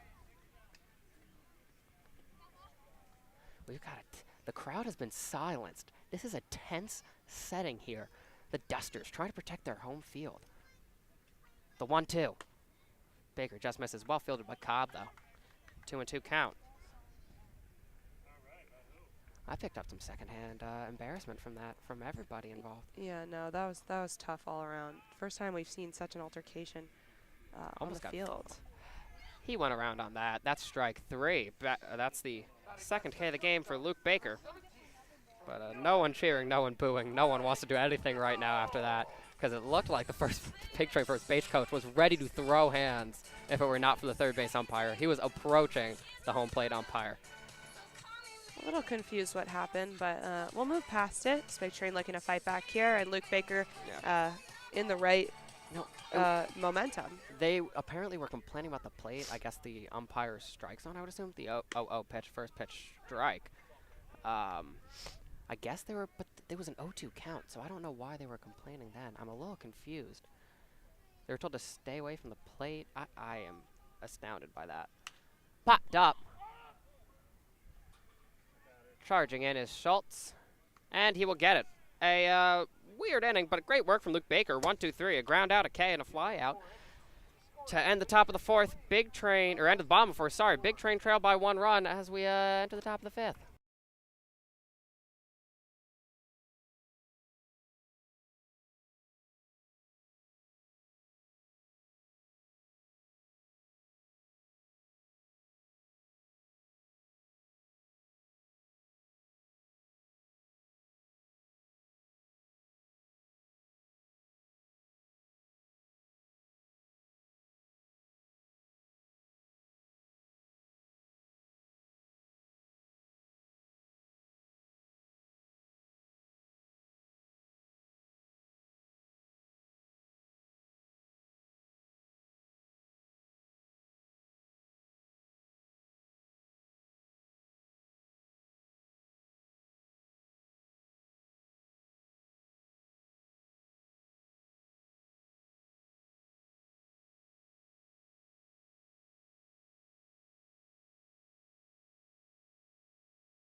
Well, we're back. Leading off for the big train is Garrett Felix after Rogers. What did Rogers do in the fourth to end that inning? I'm not sure if it's going to register as a strikeout or what, but it was Nowak got caught stealing, and I believe maybe TJ was also struck out. Wait, no. Whoa. It should be TJ because I didn't even think his at bat finished. It did not finish. This should be TJ Rogers. What's going on right now? Because the last inning went walk for Schiavone, ground up for Hegwood. Kay looking for Wargo. Oh, got it. Oh, he interfered with the catcher. So, does that count as like a fourth? Is that a fourth out of the inning then? I mean. Oh, so Novak was not caught stealing. It was an interference for Rogers, and now leading off is Felix. Apologies. This game has been Kind of crazy. We've seen a lot of crazy games already. I know, seriously. Count 1-0 to Felix here as we try to get a grasp on what's going on here. Felix, though, single, stolen base, and a run in the third. He's been great for them so far today. New pitcher on the mound also for the Crop Dusters, Michael Walsh from University of Maryland. He got shelled in his first appearance in college. 4 earned runs in 1 inning against Cornell. 11 earned runs in 6 innings total. Fave player growing up, Ken Griffey Jr. Ken Griffey Jr. One of the most lovable athletes, I think, to ever play the sport. Whew. So someone's talking again from the bench. So 3-1 now. But the ump was laughing at that one, so I'm confused at what the beef is then. Where's the beef, ladies and gentlemen? Oh my gosh. That's an old one. Yeah, we were like 50 years removed from that being a thing. The 3-1 pitch. Ball high. Felix will take his base, and he will reach base again for the 3rd time today. Your league leader in walks. I believe, according to Point Streak, this is Walsh's first appearance of the season, and the Crop Duster Point Streak seems to be pretty reliable, so I'm going to go ahead and trust it. Not the best way to start with a walk, but again, walking the guy who leads the league in that category. Okay, it was a 5-pitch walk, but Felix is never chasing. Schultz will take the first pitch, ball low and away. Felix is going, but it'll bounce off the wood wall. Catcher will get to it, not in time to make a throw. Felix will advance to scoring position. And here we go. I mean, this is what we want to see. Big Train has been very efficient tonight. Again, 3 RBI singles to bring in those 3 runners in scoring position. So if they can do that again, that would be huge. Slowly chipping away, and they have a huge opportunity to tie this up. Yeah, they've got 6 hits on the day, all singles. Ball high and away. Felix will advance to third again, uncontested. A little bit of a tough start here from Matt Walsh. Definitely, like you said, didn't have the best year for UMD in college, and then has not played yet in the Ripken season. And Garrett Felix just coming in quite easily, and again, one false move and Garrett Felix could come home. He is so fast. We saw the run he scored. Not every runner was going to take that extra base, but he did, and it paid off. So definitely a dangerous threat there in the corner. You know, I think their advantage here is this wooden backstop, though. It gives a ricochet to the point where if Michael Walsh books it to the plate, they should be able to keep Felix from doing anything because the catcher can get to the ball so speedily. Schultz, a good contact hitter, though. Yes, he has struck out in his last 2 appearances, but Schultz has had a good season so far. Batting .429 on the season. Ground ball to third base. Felix will charge home. Throw to the plate. They got him by a mile. Well done by the third baseman, Luke Brait. Or Andrew Brait. Andrew Brait. So many Lukes out there that I'm getting confused. So Schultz will reach on a fielder's choice, and the Big Train, after 2 bases moving for Felix on wild pitches, unable to score there. I mean, I kind of didn't really see a scenario where Felix wasn't going to run. He's kind of a risk it for the biscuit type of guy. But now we've got some terp on terp here. Walsh facing Sean Lane. Have you seen that terp on terp video? They showed it in my bio class. Going, ah! Got 1-0. What I did want to say was I'm shocked that they sent Felix there. I thought that ball was way too close to home for that to be the advance moment. But you're right, Felix is a risk it for the biscuit type dude.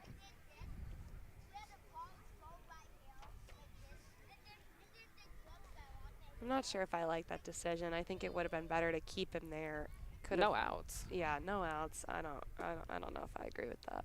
That pitch a ball now. Count 2-1 to Sean Lane. Lane hit an RBI single in the third. He's a 1 for 2 on the night.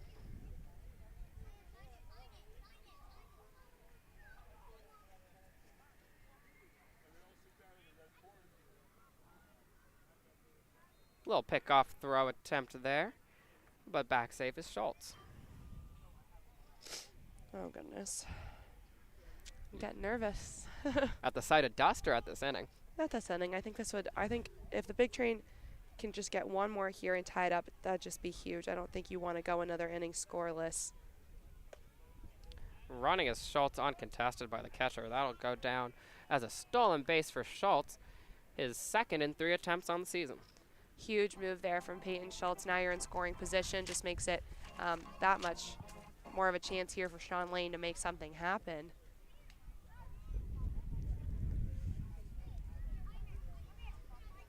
(3-1) incoming to Lane. Takes a strike. He threw the bat, thought it was over, but the count is now full. And I agree with the umpire on that one. That was at the knees, just sneaking in there. I think so as well. But if the team's beefing with the ump, we beefing with the ump, though. It's on sight.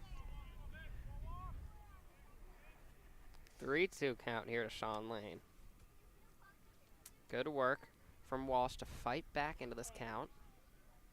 Fouled off. The at-bat will continue. That little kid in the orange shirt almost. That little kid in his orange shirt saw the light flash before his eyes. That landed right in front of him.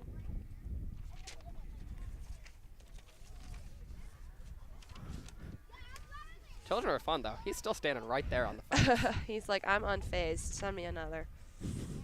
Started to catch this next one. Full count, pitch to Lane. Fouled off. The at-bat will continue. He's making his teammate work for it. Oh! They did not. The Owen Wilson. They did not just hit us with the Owen Wilson. Wow. We gotta talk to whoever is on the music for this team. I would like to shower them with praise. Still, again, the third 3-2 pitch coming in here to Lane. Again, foul. Sean Lane does not want to leave the plate. Yeah, he's doing his part here, fighting. Both him and Walsh in a little bit of a deadlock here.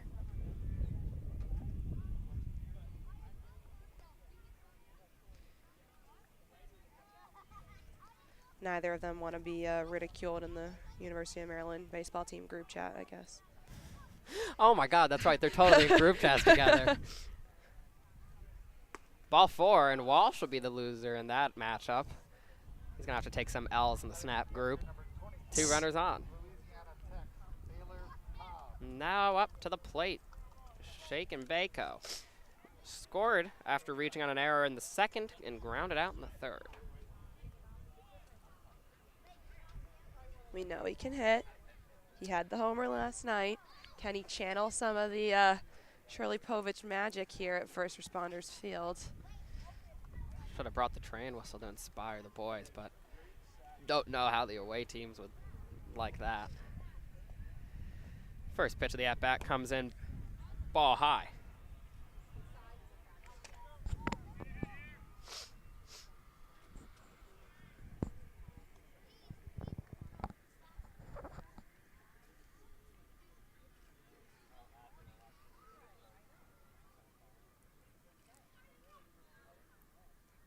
Second pitch of the at-bat. Hit hard towards the second baseman. He'll get there. That's 1. The throw to first. That's a heck of a double play. I'm taking words out of the guy behind me's mouth. That's a great double play to end the inning. Big Train failed to score a run for the first time since the first. They still trail the Dusters 3-4 as we head into the bottom of the 5th.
Leading off now is Michael Boma, another UMD boy. A lot of UMD blood in this game. I know, you love to see it, or I love to see it. He's 0 for 2 tonight. See if he can get that change in here as the game grows ever tight. 4-3 halfway through the game here in bottom 5. Hefty cut, but unable to get a hold of that pitch from Luke Baker, who is still on the mound for the big train. After 1-2-3 inning last inning. Luke Baker pitching into his 3rd inning here. He's been quiet in the best way. Not registering a ton of stats, and I mean that in a, you know, when a pitcher registers stats, a lot of them are earned runs, or hits. He's got 1 walk, 2 Ks, and a hit. Been pretty in control through 2 innings here. Hit by Buma. Oh my God, it ricochets off of first base, out of Sean Lane's grasp for a single for Buma. That's just unlucky. There's nothing you can do about that as an infielder. Yeah, no, unfortunate there. Not the best way to start off this inning for the Train. Going to be really important that they can just hold this, these bats silent and keep it at just 1 run because, I mean, they still have such a fighting chance. This game is all of a sudden super close. For some reason, it doesn't really feel like it, but it definitely is. Check swing foul, something you don't see often there. Yeah, it really is. I mean, it felt like it. I don't want to keep focusing on this moment, but the fight in the bottom of the 4th, I believe, that's when it felt like tensions were rising. Yeah. And mostly in a healthy way. That was not in a healthy way. That's like the 5th time we've lost our sheets today. Swing and a miss. Luke Baker looking great on the mound here. Just 2 hits given by Baker. And this is the inning that we saw him burn out in last time, was his 3rd inning. And right now, he looks sharp as a tack.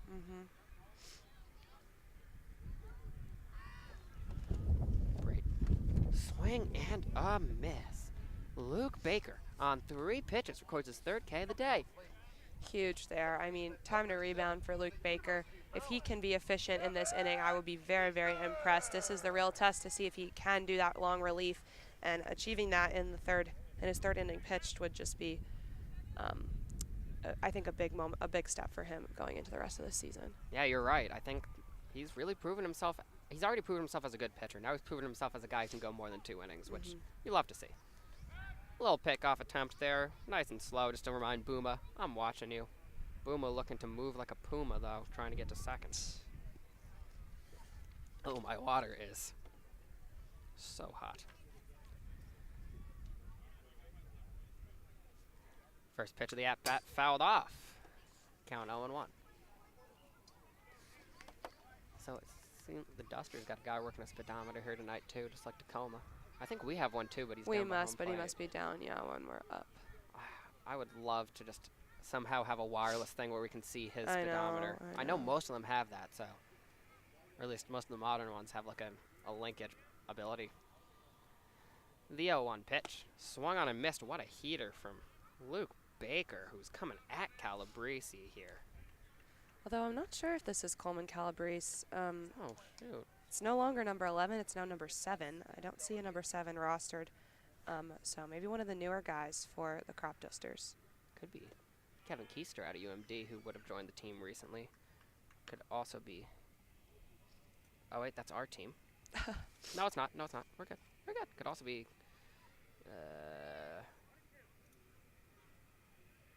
Junior Flores from Hawaii.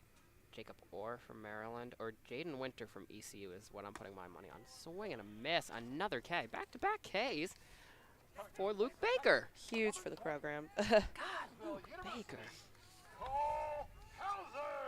Cole Hauser out of Louisville coming up to the plate here. Can it be a Louisville slugger with a runner on first? Rostered at number 7 is Kevin Keister. So nice guess there, Nick. Impressive. It's elementary, my dear Allie. Oh, yeah. That was so corny. Yeah, I took a guess there. Wait, it's Kevin Keister, right? Yep. Okay, because there's Kevin Keister and Tavi Caster, which is 2 of the most amazing similar sounding names I've ever heard. Count 1-0. And then I'm not even sure if that was Andrew Brate batting either, but we'll deal with that later. I thought it was. It was definitely not number 2, so it wasn't Andrew Brate. I'm not sure who struck out. Apologies. They're switching things up on us. I hate it when they do that. 1-1 pitch coming in here. Swing and a miss. That is still Hauser at the plate, I believe. Yeah, it is. I hope and I pray. Luke Baker with a chance to really show us his stuff and get 3 full innings under his belt without a run given up. The 1-2 pitch into Hauser. He holds back on the high heat. We're going to move to 2-2. And apologies. At first, the Dusters roster had a bunch of number 0s on it. They weren't sure of their numbers, and that's when we built our rosters for the entire league. So we'll check with our buddies over at the Crop Dusters. The 2-2 pitch. Just misses. Trying to drop that one in. Luke Baker just missing with the change. Well, in other news, it's turned into a really beautiful evening as evening does start to come. Yeah, I had to put my glasses on, but it's gotten nice and cool, which So I'm windy. loving. Full count fouled off. The at-bat will continue. Yeah, the wind is really amazing. It's weird. This is the northernmost we're ever going to be in this league, and it's the southernmost I've felt in years. True.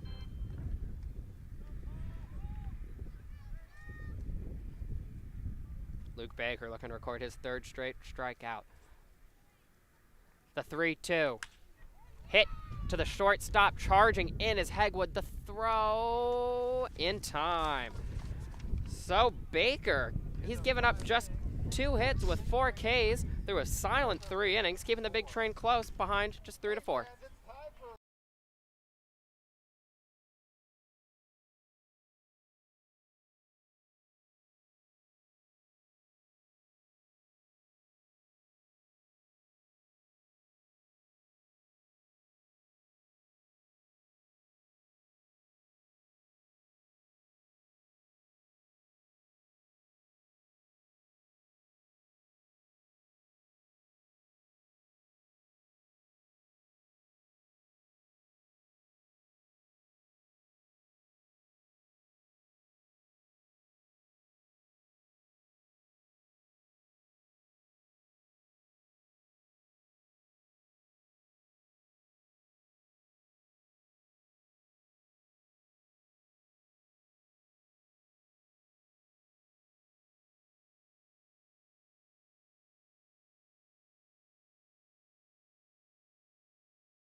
Now on the mound still is Michael Walsh, but some defensive changes for the Crop Dusters. We figured out what happened last inning. 2 direct substitutions. Out for Brait is Marchand, now at 3rd, and Calabrese came out for Keister. Yeah, Keister, another UMD guy, and then Marchand out on 3rd base from College of Charleston. First pitch of this at-bat. You said you've been to Charleston. Have you done a ghost tour in that city before? I've not done one in Charleston, Okay. but I have done one in Savannah, Georgia. I got Charleston and Savannah mixed up in my head. They might do ghost tours at Charleston, but I think it's a Savannah thing. It is a Savannah thing. I apologize. Count 2-0. Savannah's close to our vacation in Hilton Head, so we go there a lot. Yeah, no, when I did the ghost tour, it was a family trip. We did Hilton Head and then Savannah as well. So it was a double whammy, and we did do a ghost tour, of course. I was in like kindergarten. 2-0 pitch lands, counting out 2-1. I'm trying to think. So there's a restaurant on Hilton Head called Nick and Jim's, or there used to be, and my dad's name is James. So I was like, oh, that's me and my dad. And then they broke up, and it was just Nick's. So it's like, just as I became an angsty 13-year-old, they break up. That pitch lands. Count now 2-2. It was symbolic of real life, teenage years. Teenage angst. A lot of great restaurants on that island. We've been going since I was 6. Michael's there right now. Michael is there playing Harbour Town. One of my favorite courses ever, Count Now Full. Absolutely dominated me. I've never seen Blades of Grass make me at their whim before, but they did out at Harbour Town. Yeah, they did. Also, some great local breweries down there in Buford. Did a little beer tour of Hilton Head last summer. Fouled off. Hey! I was pretty good right there. Yeah, I was just like having fun with that. Coming right at us. You guys saw that on the stream.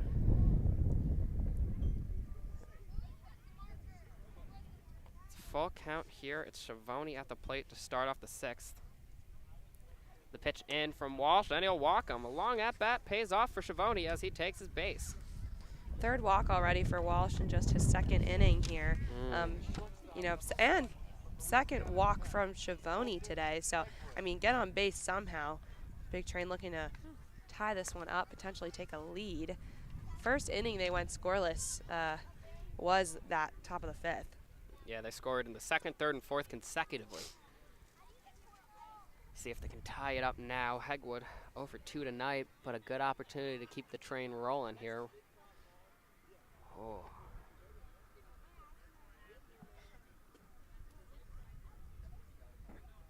I'm convinced you could boil pasta in my water bottle right now. The 0-0 pitch to start the at-bat. Hegwood showing bunt, but pulls it back. Count 1-0. A special thanks to the people at Olney. They understand it's burning hot out here. They've been keeping us watered. They've got us an extension cord. Great thank you to their hospitality, and we can't wait to see what the stadium looks like next year, even though we will not be working for the Big Train next year, but maybe we'll come check out a game. Who knows? 1-0 trick. What's it called? When you throw to the guy who's trying to steal. I don't know. Why am I blanking on this? The pickoff attempt, not good. Oh my gosh, is that all you wanted? Yeah, that's all I wanted. Oh, I thought you were coming up with something fancy. I was like, I don't know. No, I physically couldn't come up with Okay. the simple baseball word for it. 2-0 count now. Schiavone on first. Yes, that was a pickoff attempt from Walsh on Schiavone. Walsh, this is his 2nd inning of work, correct? Yes. 'Cause we got 3 from Pusick. Actually, no, we got 4 from Pusick. That's going to go foul. Count now. 2-1. Living in that 21st century. Doing something mean to her. Good opportunity here for the Big Train. They've been consistently getting runners on, and they've been consistently getting, 1 run an inning, but can they just have that big breakthrough to take the lead here, or tie it up at least? Hegwood bunts. That's a nice bunt caught in the grass. Well fielded by Walsh. We'll get the runner at first.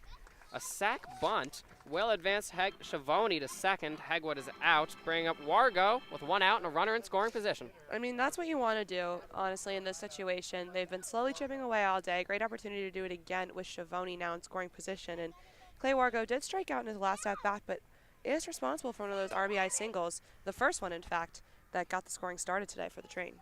Sorry for the scream there. I hit a sugar high real quick. I think it was a kid behind us. Yeah, I'm sorry. I did not hear a single word you said there, but I'm sure it was great commentary. First pitch ball.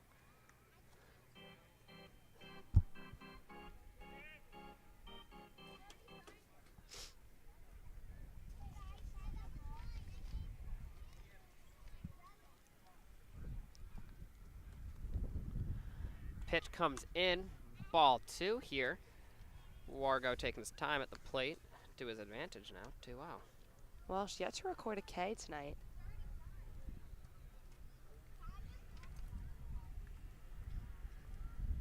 So he's held the Train scoreless, but it's not been the most efficient performance. That pitch will find the zone now. 2-1 count.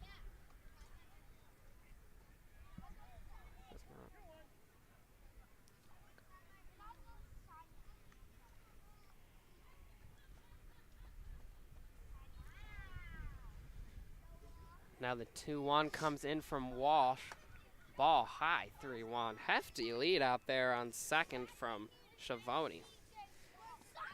On deck, back at the top of the order, is Luke Nowak. So should Wargo get on base here, whether it's a walk or a hit or whatever, Nowak 2 for 3 on the day. The 3-1. He keeps the at-bat going. It's a full count. Walsh tonight, no Ks, but 3 walks in just 2 innings.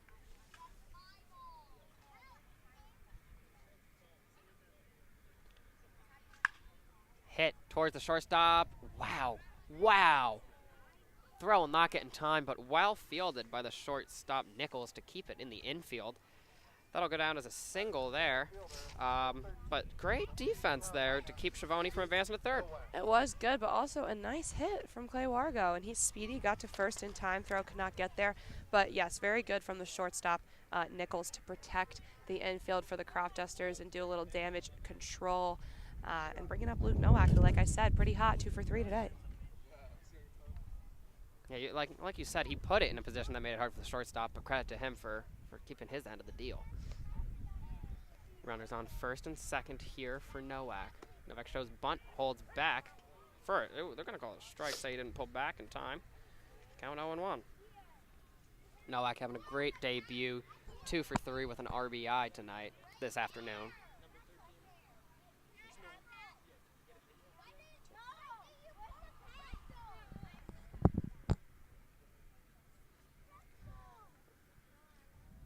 Oh, 1 pitch from Walsh. Takes it just below the knees now, count 1-1. I think this is very important. It's very important that the Big Train managed to do something here. You don't want to let this one get too far out of reach and put too much pressure on your pitchers. I think it would be huge.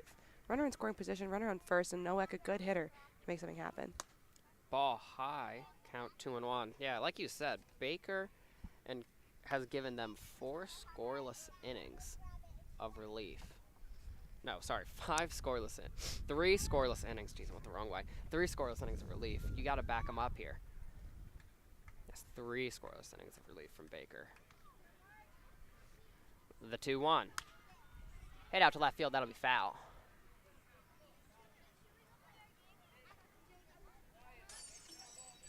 Oh, they have their own little shattering glass sound effect. That's one thing Robert's got on them is the shattering sound effect. I think ours is much better.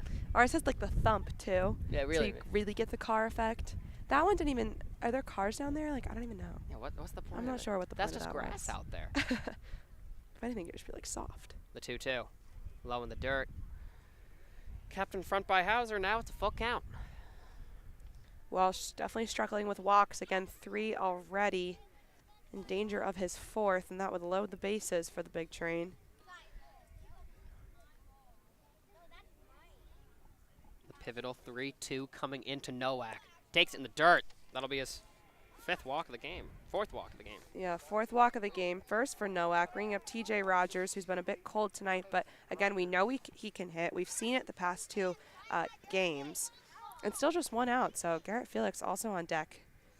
All you need is a pop fly. If you want to really play it safe, all you need to do is just bloop one out there. They're going to talk to Michael Walsh here, who, again, we've been talking about it. No Ks, 4 walks. He's yet to give up a run, though. This is only his 2nd inning of relief. Hey, Crop Dusters fans, just a reminder, if you get a foul ball, please take that foul ball over to the merchandise tent. I mean, Michael Walsh in kind of a do-or-die situation here.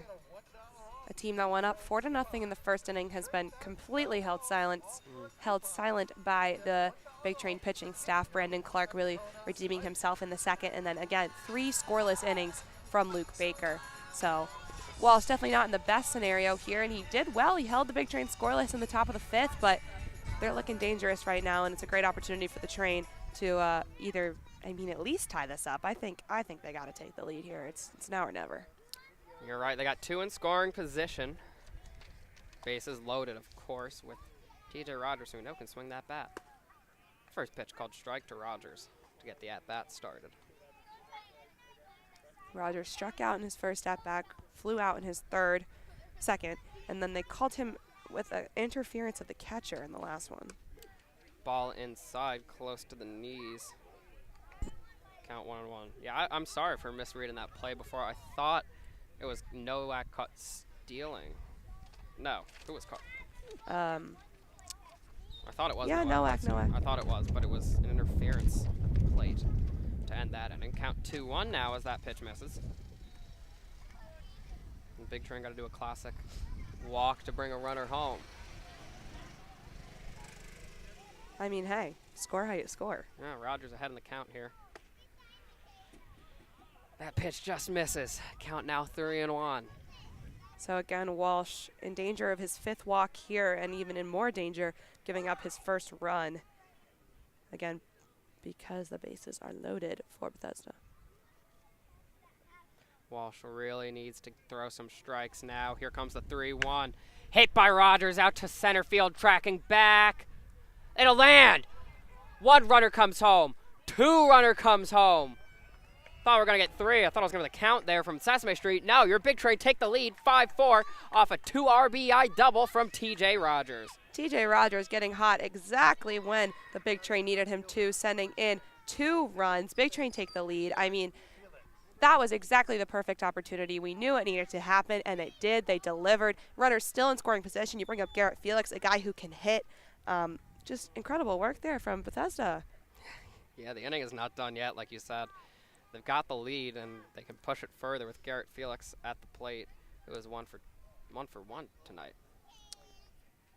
I don't think you count the fielder's choice in at-bats. I don't think so either. But again, fielder's choice reached base with a hit on in the first, and then a hit in the 3rd inning, and then walked in his last at-bat. The 1-0. That'll hit the zone. Count 1-1 now to Felix.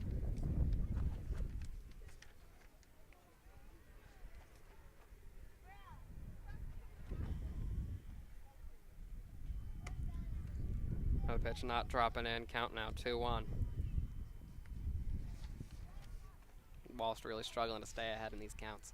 And Walsh still no strikeouts here. 4 walks, 2 hits. And now 2 runs to his name as well. The 2-1. Finds the zone there. Count even. Chance here for that first K that he's been searching for. Could not come at a better time, honestly. Misses there. Count now full.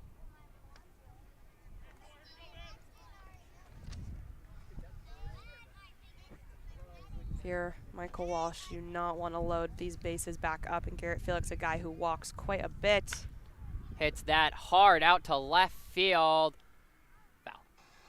Wow. I love Owen Wilson. Me too. Some of my favorite movies. I love Wedding Crashers. Okay. And also The Internship, I think, is so funny. Him and Vince Vaughn work for Google. Yeah, it's hilarious. Loves the bases there. There you go. Walk number 5 and comes against none other than. The Walkman himself, Garrett Felix. Yeah. I met someone from that movie. Eric Andre makes an appearance in it, and I saw him on the street in New York once. You saw Eric Andre in the street? Yeah. I didn't really know who he was. I just seen The Internship, so I was like, I didn't say hi. But I'm like, oh, shoot, that was Eric Andre. I think they were filming the Eric Andre show, and he was taking a break. That's crazy. Have you seen the Eric Andre show? I've seen clips. Love It's it. bizarro. I love the Hannibal Buress Morpheus rap. Morpheus, Dorpheus. Seashells by the seashore, Orpheus. We're gonna take a quick break. We're gonna stay here. Yeah, they're done. I could have just done the Morpheus rap for you guys if you wanted. Actually, they just switched pitchers. Oh, they did. So we will take a break while Yeah. we wait to see what it was. I thought it was the same guy. I did not see the change there. The Big Train now lead 5-4 with 1 out, and the bases loaded in the bottom of the 6th, top of the 6th here from Olney.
welcome back. Now on the mound, a man we've seen before, Ben Vogt out of Frostburg University.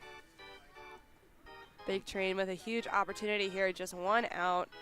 Walsh went for 1.1. Final stats for him: 5 walks, 2 hits, 2 runs, no Ks. So not the best debut for the Terp. Ben Vogt, a guy I think who started in the Crop Dusters last game against the Train. Hit hard by Schultz. That'll land in the outfield. That'll bring home 1. And charging home is the second run. He'll make it. Throw goes wild. Felix will advance to third. He's safe there as well. And moving to second is Schultz. So a 2 RBI double, and suddenly the Big Train have a stranglehold on this game. They lead 7-4. Huge hit for Peyton Schultz. He has been so powerful in that cleanup position. It's really been working for him. I believe he was the number 3 until the switches came when we started putting our shortstops / second baseman in the number 2 position. So just to see him really delivering here has been awesome. And Big Train now with a huge lead. Never count this team out, ever. Never, ever. Could not have said it better myself. First pitch of the at-bat, high and away. And now you've got Garrett Felix on third, who we know is going to come home any chance possible. Absolutely.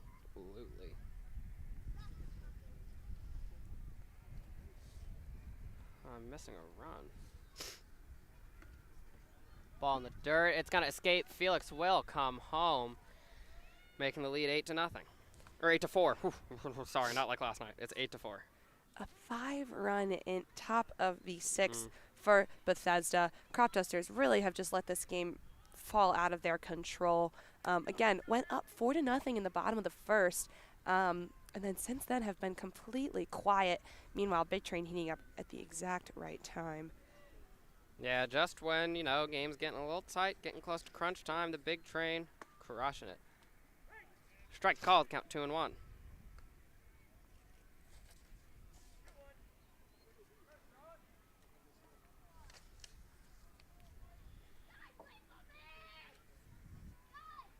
Two, 1 in, coming now. Ball low and away, count 3-1. Catcher stays behind it, though.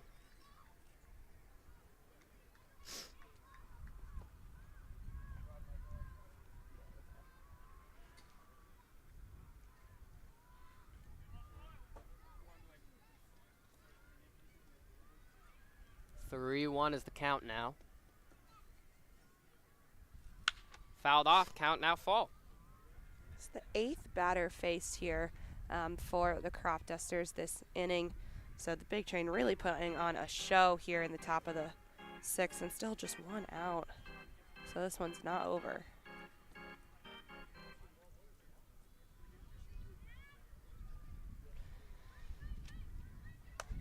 And that's ball 4 on the full count. That'll walk Sean Lane. Batting the catcher, number 23, Louisiana Tech, Baylor Cobb. 9th hitter of the inning now. It's Baylor Cobb.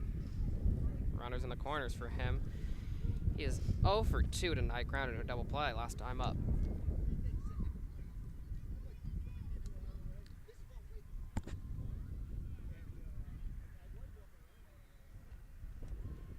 Vogt, first pitch, ball high. Oh, caught in between the bases is Sean Lane. Oh, but scoring as that happens, a little distraction is Peyton Schultz. I mean, sure. Hey, man, you take it how you get it. So Peyton Schultz ran it was like a cartoon almost. Sean Lane was caught between first and second, kind of creating a distraction for the infield, and Peyton Schultz took the opportunity. That'll be, geez, I don't know how to credit earned runs properly right now, but that'll be the 5th run scored with Vogt on the mound.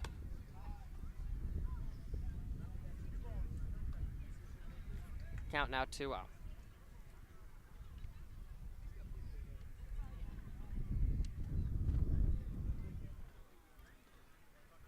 Swing and a miss, count now 2-1. Wow, what an inning for the Big Train. Seriously, I started talking about it. Oh, they just need to chip away. They just need to get 1 more on the board, tie this up, give their pitchers some cushion, and boy, have they done it. Yeah, I thought you were dreaming big, asking for the lead. I know. Now they got the lead and some. They said, we can do you 1 better. Let us go up by 5. Yeah, wow.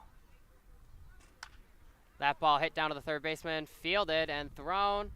Well played by the substitute third baseman, Keister. But wow, the Crop Dusters are going to have to strike back here. They now trail by 5. Yeah, seriously. I mean, talk about blowing it. I mean, 4-0 again in the bottom of the first. Big Train slowly chipped away. 1 run in the second, 1 in the third, 1 in the fourth. I got a little worried when they were held silent in the top of the 5th, but 6 runs here in the top of the 6th, taking a commanding lead. Excited to see what they can continue to do. Yeah, stay tuned. They're not done yet. And probably neither are the Crop Dusters. Luke Baker will return to the mound after this break in the bottom of the 6th.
Wow, what an inning for the Big Train. We'll see if Luke Baker can back that up with another scoreless inning. Big Train lead 9-4. Luke Baker doing some serious damage here, and finally the Bats really able to match it. 6 runs in the top of the 6th. Excited to see if the Big Train can just keep chipping away, and not even chipping away anymore. I'm done saying chipping away. They proved us wrong. They completely blew that inning out of the water and have taken a hefty lead. Luke Baker finally with a cushion, but he doesn't even need it. He's been doing so well. Yeah, it's really more that the Big Train finally backed him up. He's had 3 scoreless innings so far, and he's pushing into his 4th. And the count's 0-2. Looking for his 5th K tonight here. Gingerich has drawn a walk in both at-bats, but right now in the hole, well, he stays alive, count 1 and 2. That is the worst fake organ sound I've ever heard. Oh. That'll drop in for strike 3. Gosh dang it. Luke Baker with a curve to end that at-bat. And that'll be his 6th K of the day. Really? I have it at 5. 1, 2, 3. Well, I'll be. Yeah, you're right. It's 5. Okay. Nevertheless, very impressive. Could Yes. get number 6 here. I have complete faith in Yeah, him. you know what? I think I'm just a future person who can see the future. I'm clairvoyant. That's the word I'm looking for. Sometimes I reach for the word that's a little too big, and instead of just saying psychic, I end up saying nothing at all. First pitch of the at-bat here to right. Drops in, but not in enough. Count 1-0. Very excited, honestly, to see Luke Baker pushing what would be 4? 4 full innings. Whew, okay. That pitch good. Count 1-1. I mean, I don't want to jinx anything, but he's showing no signs of slowing down right now. I mean, we talked about how 3 innings would be the test for him, and now to see him extending into a 4th and still looking this good is just making me very excited for his future as a long relief guy. Should the Dusters not regain the lead, he will be credited with a win. Ooh, ball high and inside 2-1.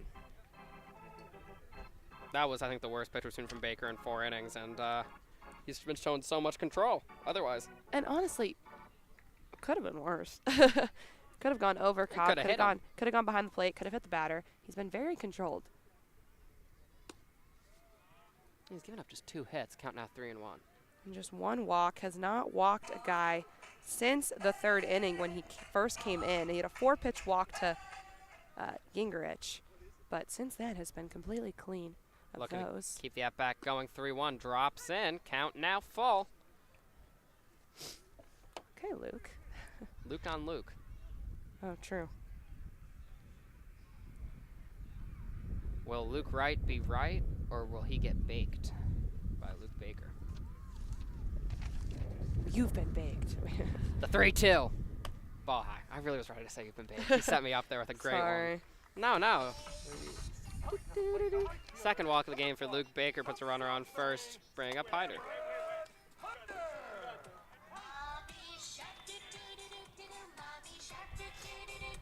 It's now Hyder.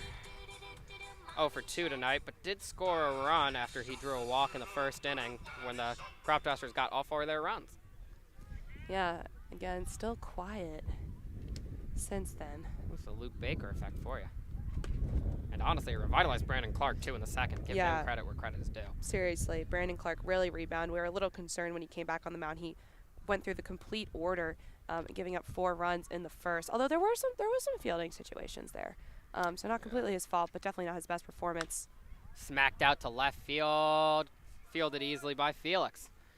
And that'll be the second out of the inning. Huge. Get it done. Oh.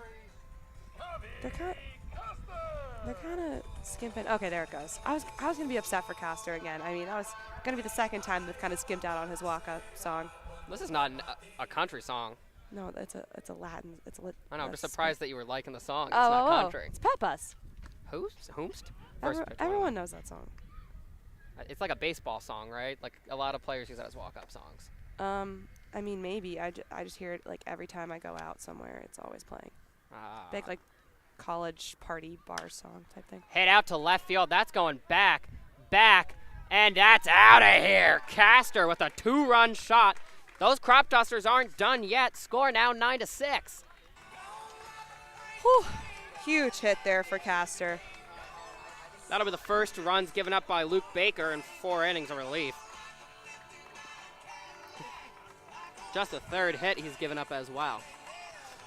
Just his third, but a home run, bringing in another run as well. So, like you said, now 9-6. But 2 outs still. I mean, Luke Baker with a chance to get out of this one, and not still. I mean, that was a monster hit from Castor. And Luke Baker's pushing into his 4th inning of work here. Can't be too mad at it. If he can retire the batter and get out unscathed, I think that's a pretty good 4 innings from him. 2 runs given over 4 innings. That's putting you at an ERA just above 4.5. Yeah. 4.5 exactly, actually. I'm not complaining if I'm him. Solid performance, and that was just a great swing from Castor. I think he gave me a headache with that. Like, actually, that was a loud crack of the bat. Count now 1-0. Baker's just going to finish his dinner here. 1 more out. That's all he needs. Someone will probably come in next inning, and he can rest easy after a good performance. That pitch high now, behind in the count to Nichols, 2-0. Castor batting .308 coming into this game, and that was his first home run of the season. Credit to him. The Crop Dusters have quite a few. The 2-0 skips into the dirt. 1 pitch away from a walk. Do we do a home run derby on the All-Star game night? I'm not sure. Could be exciting. Give them the aluminum bats just for 1 night. Have some fun with it. These boys will be hitting dingers. I'm wondering how many broadcast crews are going to be trying to broadcast that game. Strike 1 of the at-bat, 3-1. I don't want to think about that right now. Well, luckily it's at the Pove, so we get our booth. Yeah, they can go sit on the ground. They can find other places. They can sit behind home plate like we are right now. That pitch in for a strike. Luke Baker fighting back from 3-0. Count now full. Huge for Baker here if he can get out of this one. He looks good. Calm and composed. Wind up, and the pitch. Misses. Ball 4. That'll go up as his 3rd walk of the game, and this inning isn't done yet. Booma comes to the plate. Booma with a K, a ground out, but then a base hit in his last at-bat, so he has recorded a hit against Baker tonight. Really like him to record this out, so then my score sheet with Marchand and Keister written just in the middle would still make sense. That pitch just misses inside. Count 1-0.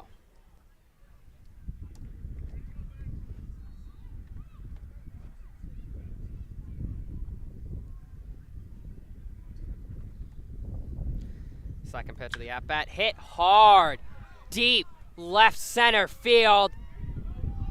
That is gone. The Crop Dusters have struck back. 2 home runs, 2 two-run home runs from Booma and Castor. And suddenly it's an 8-9 scoring extravaganza. Yeah, this is not great. I mean, Luke Baker has had 2 outs now, and in that for quite a while, and in that situation has now given up his 2nd homer, both of those RBIs as well. Mound visit for sure at this point. Wait, wasn't there a runner on base for that? Why are they saying score is 9-7? I believe there was a runner on base. Yeah. Wait, he's standing on third, right? No, wait, that's the third base coach. Scoreboard has to be wrong, 'cause that's a 2-run shot. Yeah, I think so as well. I'm standing, I'm showing gumption here. Yeah, 9-8. Yeah. That's what you get, scoreboard guy. Trying to mess with me. I don't know. Trying to laugh it off as best I can, but what an inning from the Crop Dusters. And poor Luke Baker again has a great, last time was a great 2 innings, a tough third. Now it's a great 3, a tough 4th. You know, progression. I was gonna say he's getting there. He's pushing forward. Just 4 runs. You know, all it was really 2 swings too. Because even without that, you know, he walked a guy and gave up walks to set up those 2-run homers. But other than that, it's been fine. Count now 1-0 to Marichon, who struck out last time up. Marichon came in last inning in the bottom of the 5th. Count now even 1-1. I mean, credit to the Crop Dusters. The bats have been hot. Luke Baker had completely silenced them. They had no answer for him. Finally came out aggressive and found a way to get it done, and this game is suddenly super close again. Swing and a miss. Baker now 1 strike away from getting out of this inning. Yeah, gosh, this might be this is the best offensive game we've seen all season. 17 runs, the highest we've seen from 2 teams combined so far. In one of our games, yeah, and also, I mean, it's gonna be a job for the bats to keep going. The 1-2 fouled off. Geez, that's a tall task to score more than 9 runs. I mean, they've done it 2 nights in a row. We've seen them hit double digits 2 nights in a row. They can do it again. I mean, Big Train pitching, whoever comes in after Baker is also going to have to really tighten up and be efficient. Yeah, what was for a brief second a big lead is now 1-run lead. That'll land out in left field. A single for Marichon. This inning just won't end. We've been Up at 2 next outs for a while. Is Calbrisi. No, Kaiser, Sorry, who came in for Calbrisi in the 5th.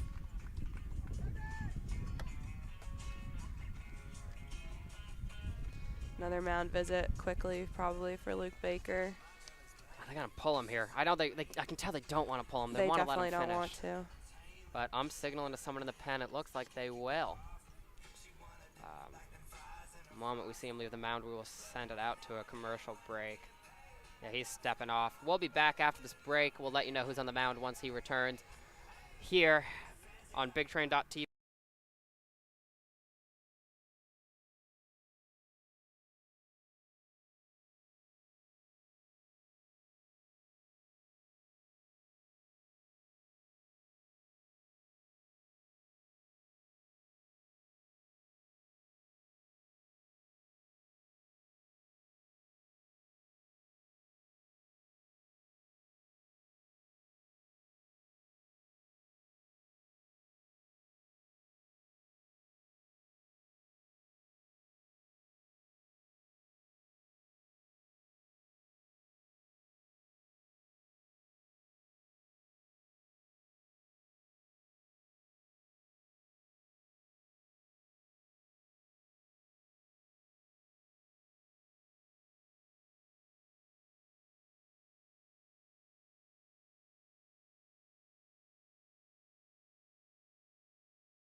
Welcome back here, now on the mound for the Bethesda Big Train, in his first appearance from returning from the Pirates, Merritt Beaker. Who actually met his host family earlier today. Yeah, host family telling us he's good under pressure, so hopefully he can deliver. Listed as the 7th best prospect in the American Conference for the 2023 MLB Draft, tabbed as the 11th best freshman entering this year, according to D1 Baseball. Whew. I mean, East Carolina, very impressive program. Again, he's just returned to us because of NCAA tournament play. I'm going to look into if he played for them in that. I'm so excited. Oh, he's throwing some heat, but that ball low. Can't want to know. Someone over there clapping for him. Someone's got his back. We all got his back. Let's go, Beaker. Almost did a Muppet impression. I'm glad I held that back. That is my favorite Muppet, Beaker. For those wondering at home. Got with the high heat. Count 1-1.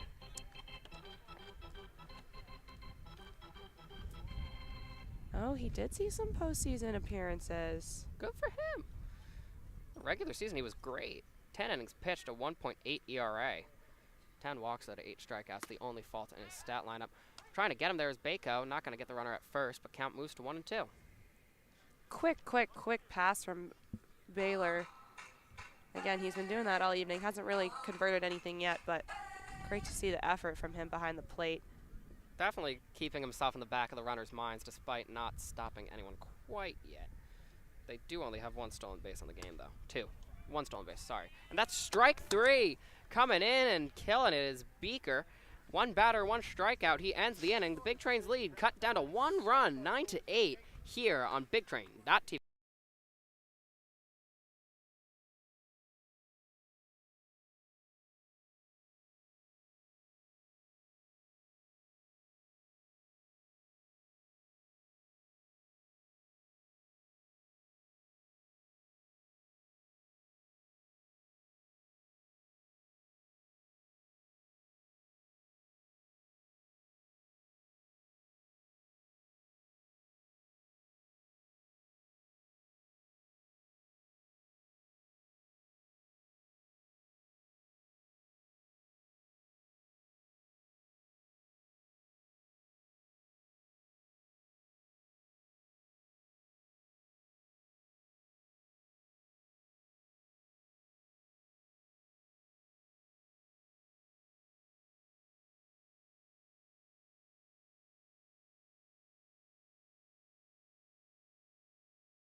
They're playing Stand Alive real loud here, the Crop Dusters, and I can't say there's any other anthem to be blasting. After a 6-run inning, they respond with a 4-run inning of their own.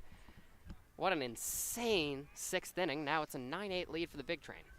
Yeah, seriously. I mean, I thought it got comfortable. They did give Luke Baker the cushion that he needed, and unfortunately he did need it.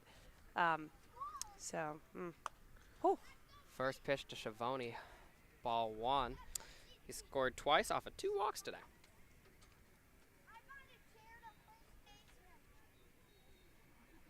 So I should let you share that information. I just love stats. Count 2-0. Ben Vogt still on the mound for the Crop Dusters. Bit of an interesting choice, but I mean, he didn't pitch a complete inning there as he came in for Walsh. The 2-0 holds back again now. 3 straight balls for Ben Vogt. Vogt with 2 walks so far. The Big Train had brought in Merritt Beaker, who was quite impressive with 1 batter faced, 1 strikeout. That pitch will land. 3-1 now. Schiavone here on the verge of his 3rd walk in a row after a base hit in his first at-bat. Yeah, despite 4 plate appearances, he'll be just 1 for 1 after walking for the 3rd time straight. There he goes, taking his base. There goes the boy. I don't think we've seen boy. Schiavone walk this much ever. No, He kind of swings. He does swing. Let me look at the stats here. Schiavone, actually, he's drawn 5 walks on the Oh, season. just kidding. I was completely wrong. But to be fair, he's risen that number by over 50% tonight alone. Okay, okay. 3 walks in 1 game is still absurd. You are correct. Thank you. Validate that. Broadcast partners need to validate each other, whether it be bad puns or statistics. That foul ball just above us. Count 0-1. Crash sound effect a little late, in my opinion. Did that foul ball even come down? I'm not sure. I think it might just be wedged up in the fence. Can't tell. Possibly it went over. I really don't know. Showing bunt. Pulls it back. Still a strike, I believe. I'm going to wait for the confirmation. Yeah. 0-2, I believe, is the count. Mm-hmm. Can confirm. Hegwood looking to get on base for the first time today. Swing and a miss. He goes down swinging. Ben Vogt gets his first K of the day. And that'll bring up Wargo. Clay Wargo, RBI single, strikeout, but then another base hit. So 2 for 3 this evening. He's been quite the threat down there in the number 9 spot. Now, he's been batting very well these past couple days.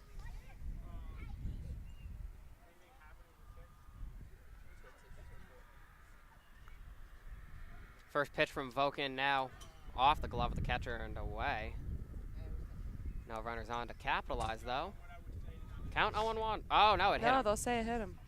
So he'll take his base. Wargo on now. First hit by pitch from Vogt. Might be the first hit by pitch so far. It is. First hit by pitch this entire night for the Crop Dusters. We're going to go talk to Vogt now. He's gone just 2/3. No, he's gone about 1 inning total so far. 1 inning. They took him out. They took him out. That'll be 1 inning pitch for Ben Vogt.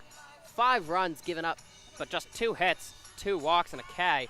We'll take a quick break while we wait for the new pitcher to take the mound for the Crop Dusters.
Yep.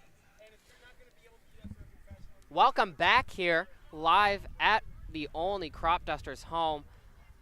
Not leading off, sorry. Runner on first for the big train. And second. I was working my way there, Allie. No, I wasn't. Now at the plate is Luke Nowak. New pitcher, too, for Crop Dusters, Jordan Pegues from UMBC. Yeah, second time we've seen him, and the second UMBC pitcher of the day after seeing Pusak lead off the game. What's their mascot? The Terriers. Terriers. I was like, it's something with the dog. I just kind of remember. Yeah. Never forget when they beat the Cavs. I was just going to say, that's the only reason I really remember it was with dog, because March Madness. 1-0 pitch comes in, count now 2-0. Nowak having a great first game. He's 2 for 3 with an RBI and a run scored.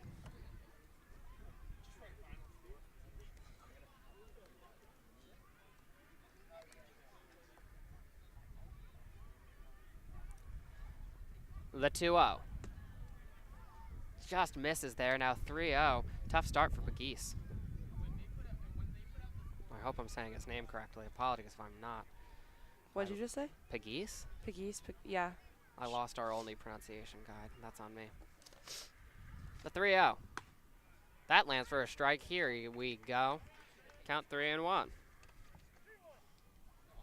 Runner in scoring position. That's Schiavone out on second. Wargo on first. Would be huge here for the big train to kind of give their relief guys a little bit more of something to work with. That pitch a strike 2. This at-bat isn't over. Credit to Pegues coming back from 3-0. Count now full. He's got some fight.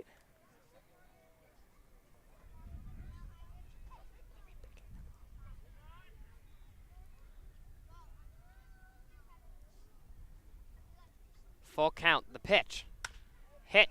Grounded towards the third baseman. It'll escape his glove, and the short stops. The bases are now loaded for the big train as Nowak reaches on an error.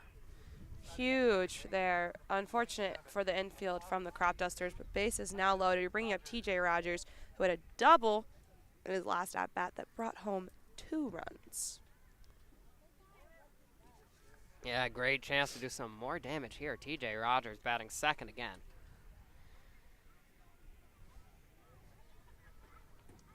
Can he add to the RBI tally?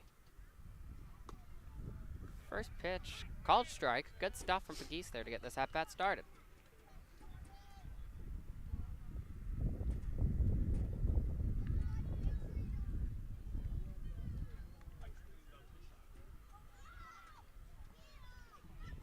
Oh, 1 wild, 1-1.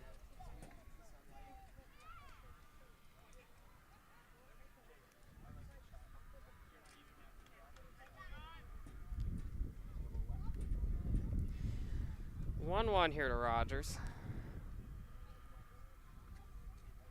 The pitch and swung on and missed. Good stuff from Pegues there to get Rogers whiffing.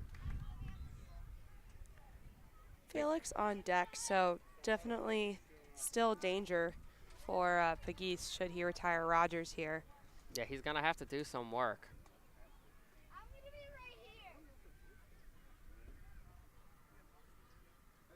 They're going to take a moment now.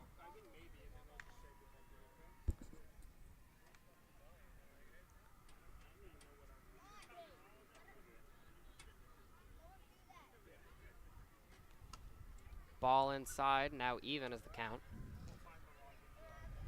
Pegues desperate need of recording an out here. Again, bases are loaded, and it wouldn't be the first time today the big train have come home. I think it would be the second time where it would be a walk sending home a runner. Here comes the 2-2 pitch.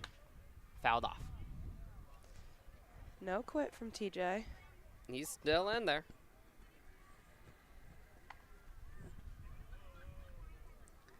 And out here would do the Dusters very nicely.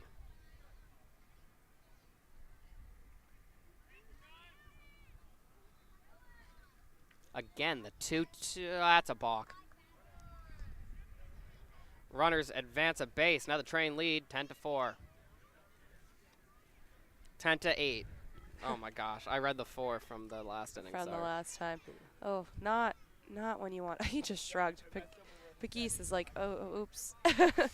Oh. Not great there. That's just handing them a run. And, you know, the count resets, so it's now 0-0 again. Oh, TJ fighting, and now he's... And that'll hit TJ.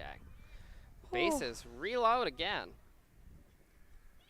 That's the second hit. No, first one from Pegues, second of the inning. Pegues off to a good start. He did. Oh, actually, he's not been off to a great start. I was No. looking at stats left over from Bulk. Yeah, it was a ground ball leading to an error and then a hit by pitch to get things started here. Now he's got to face the ever dangerous Garrett Felix. It was Schiavone who scored before off that hit by pitch. That is the third time he's crossed the plate tonight. 3 walks, 3 runs after that walking.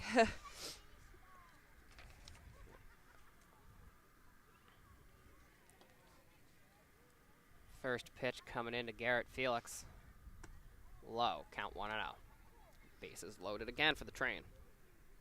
It's Wargo on third, Nowak on second, and Rogers on first. Felix really doesn't have to do much here. Ball high, yeah, especially with pitches like that, count 2-0. Mask came off of Hauser. Millersville product. He's had himself a day behind the plate, honestly. He's been a good defensive catcher. Yeah. And hitting hasn't been bad either. He had that 2-run RBI error in the first. I mean, you take it when you get it. Other than that, though, 0 for 2. Ball low. Pegues struggling. I mean, Felix, a guy who walks consistently. Pegues might be his next victim, and should that happen, it'll be another run. It'll reload the bases. It's just a cycle here the Crop Dusters can't seem to get out of. it would be Felix's third straight walk in 3 innings. And he takes it. There it goes. I guess. Does that count as an RBI? I don't know. I think it does. I'm going to count it. Train now up 11-0. Yeah. Wargo might not have touched the plate. He had to back up and do it again. He goes, sorry, I missed it. It's Wargo's second run of the game. He's got 2 RBIs to boot as well. And we got a mound visit coming in. Pegues has to be done here. I mean, I don't know. You said, oh yeah, they'll take him out. They'll take him out. I'm no offense to Pegues, but that was a tough look for the pitcher. He comes in, hits one, walks the other, And the balk. and the balk, and the error in the field. Beeker comes in, gives up 3. He'll be done. We'll take a quick break here as Beeker doesn't record a single out live from Olney.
Now on the mound for the Crop Dusters is Harry Prince from Millersville University. I definitely remember him. He's Yeah. got 2 innings pitched this season, 3 hits, 6 runs, all earned, 5 walks, 3 Ks. So kind of all over the place. Let's see what he can do here. I think that was the quickest we've seen a pitcher get pulled in this league so far. Strike call. He's off to a good start here. 0-1. An error, a hit by pitch, a walk, and a balk. Just Crop Dusters not looking good right now in this inning, giving up 2 runs already with the bases still loaded. Fouled off by Schultz. Good start here from Prince. Count 0-2. Yeah, I mean, Pegues, 3 batters faced, didn't even record an out. We usually see the coaching staffs in this league kind of push their pitchers just to see, who can do what. It's still early. You want to give these guys time on the mound because that's what they're looking for in summer ball. But that was just not just too terrible of a performance. 0-2 doesn't drop in. Count 1-2. Hey, to his credit, he didn't give up a hit. Sure. Oh my gosh, we have a shoe tying incident on the mound here.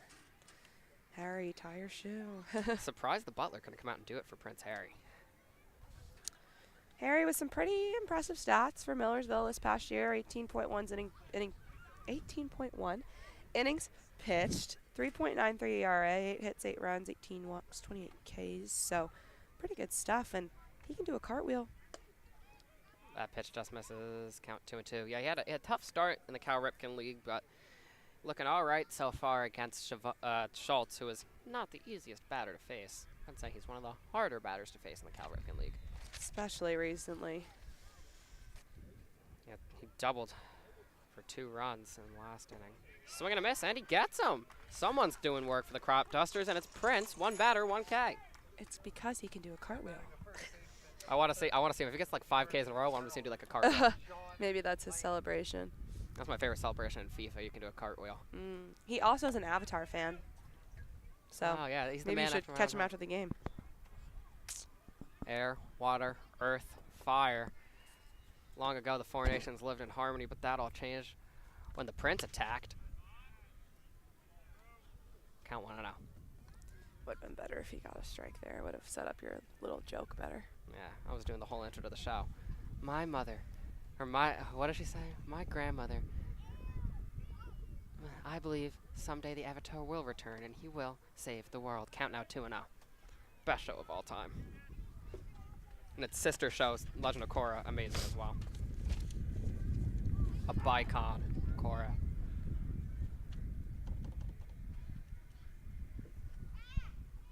After a hot start, behind on the count now 2-0 is Prince. Trying to fight back against Lane, who's drawn walks in his last 2 at-bats. He'll ground that one foul. Count 2-1. Lane and those foul balls He's a foul boy. are very friendly. Yeah. How's Stranger Things Season 4 been treating you? Oh, it's incredible. Watched episode 6 last night. 1 more to go. My dad's gone away for the weekend, so we're going to have to wait till Monday, which is perfect, though, because we have the night off. Yeah, we do have the night off. So going to watch the finale on Monday. Very excited. 2-1 comes in, misses 3-1. I'm still only on episode 1 as I try to get back into it. But I keep getting home late at night, and it's spooky. Allie, I'm scared. No, I'm not a big horror movie person, but for some reason, I love the scariness in Stranger Things. I like the thrill, which is weird because, again, I don't really like scary things. 3-1, swung and a missed. Count now, full to Sean Lane. I do like horror movies, but for some reason I just haven't wanted to be spooked lately. Been watching Miss Marvel, Kenobi, but not that. Season finale of Barry. I'm watching a lot of TV, actually. Not much else to do on the bus out to Bethesda. The 3-2. Fouled off. The at-bat continues. We said it. Sean Lane and foul balls. Kids hustling over. Who will get there first? And it's not these kids.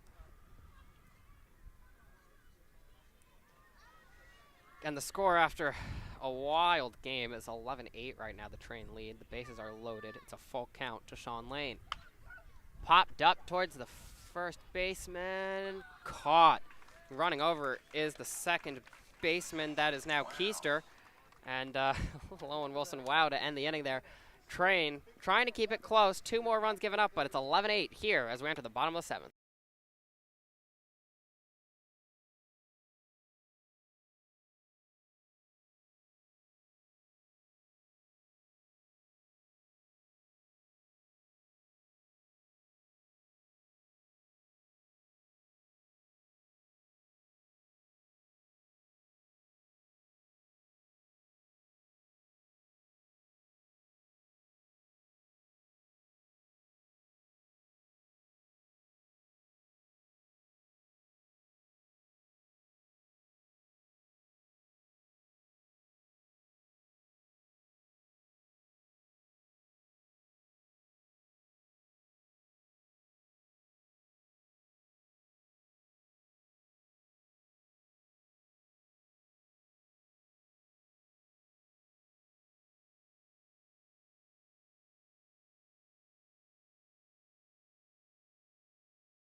right now, the Crop Dusters fully doing the Cotton Eye Joe.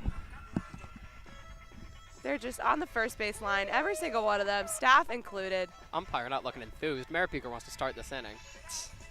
His staff joining him as they go. Staff the only one really doing it well. I hope you guys can see this. Oh, I'm going to zoom in a little bit.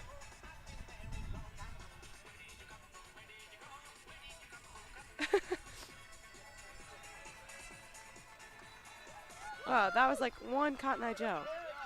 I mean, we got to get this game underway.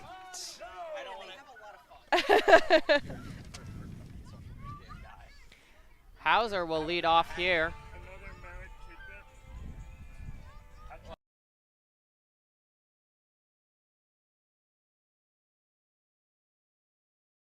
Merritt Beaker's pregame ritual is Chick-fil-A. Yeah, you heard it here first. Eat more chicken. That's Merritt Beaker's motto.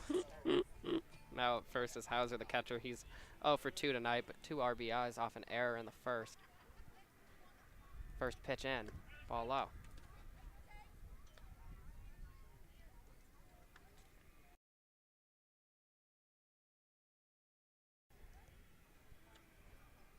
Actually, is this Hauser? Hit hard! Foul. That's your classic call. As we've done a couple broadcasts, we've got a couple broadcasts under our belt. It's always like, hit hard! Foul. Hey, I like the drama of the game. I'm always hoping for a homer, even when it's the other team. The 1-1 from Beaker. Just missing there, count 2-1.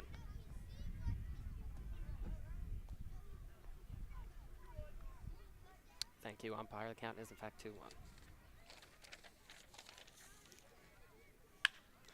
Hit down to the third baseman. Schultz can't get there. That'll be a single for Hauser to start off the 7th. Duster's not done yet. Great contact hit there from Hauser, who started off the day reaching on an error. A single that brought in 2 runs, but since fly out, ground out, so getting back into business, bringing up Gingrich. A first hit given up by Beaker today. Why do I have Beaker down for 3 runs? Beaker really give up 3 runs? Beaker? Yeah, why do I have Beaker down for 3 No, runs? no, no. What did I do? He's given up none. What did I do? 6-11. He's only faced 2 batters. Yeah, what the? Why do I have 3s written down there? Ball low and away. That's going to send Hauser. 1 base. Yeah, I'm going to send him to second. You know, what kind of math am I doing here?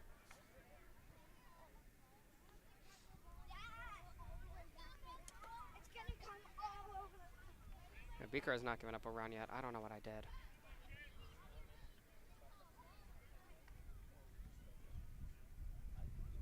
Beaker came in and got a K to end the last inning. 2-0. That one misses as well. Batters count here to Gingrich, who did have 2 4-pitch walks in his first 2 at-bats, on the verge of another. And that'll go down as a strike. Yeah, this is the 3rd batter Beaker's faced? Yeah. Yeah. I messed up my numbers for some reason. I think I was accrediting stats from other pitchers to him.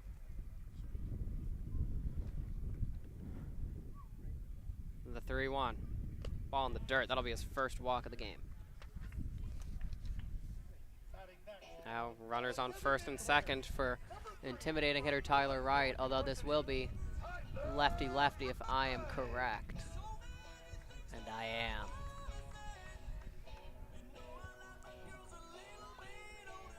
Still no outs. Crop Dusters still fighting back. This is an offensive showcase. Seriously. More than we've seen. Defense, who? First pitch of the bat, at bat, ball in the dirt. Looked like Wright might be threatening bunt, unless I was seeing things there. No, I think he was. Okay. I couldn't tell if he was just choking up extremely or he was going for bunt.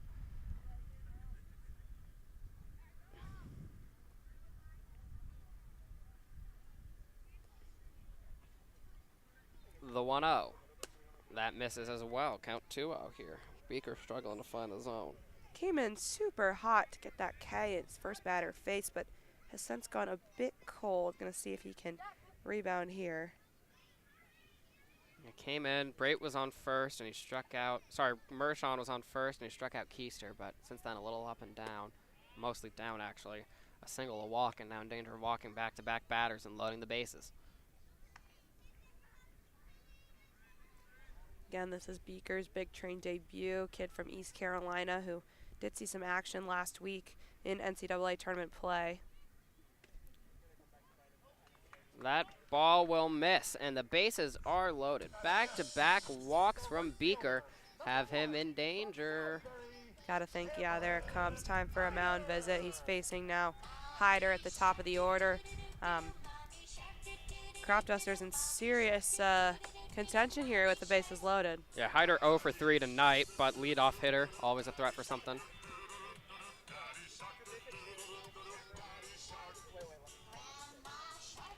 Can't believe Hyder walks up to this song. I like it. That's some energy. I know.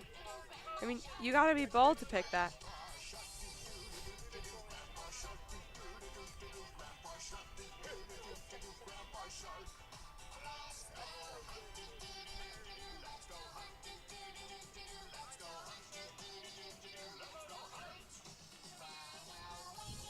Oh, it's the furthest we've gone in this Baby Shark. I know, we're taking a moment here for Beaker. So we almost heard like a full minute and a half of Baby Shark. Bases loaded. No outs yet. And it's Hyder at the plate. First pitch from Beaker. Hit towards the second baseman. And he loses it. That's going to go in as the third error registered for Rogers tonight. This is... So, Dusters tack on a run. Now 11-9. That's 20 runs tonight, Allie, this Yeah. afternoon. Crazy. And bases still loaded for the Crop Dusters. Not just tough look for TJ Rogers. See if Beaker can work out. That's a good first pitch from Beaker. A little bit of motion on that. Looks like a two-seamer or a splitter.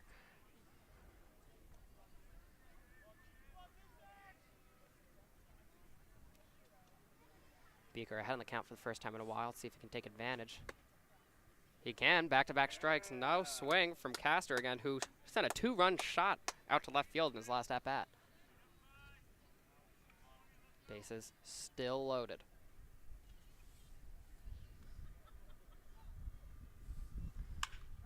Hit towards the shortstop, well fielded. That's one, not two.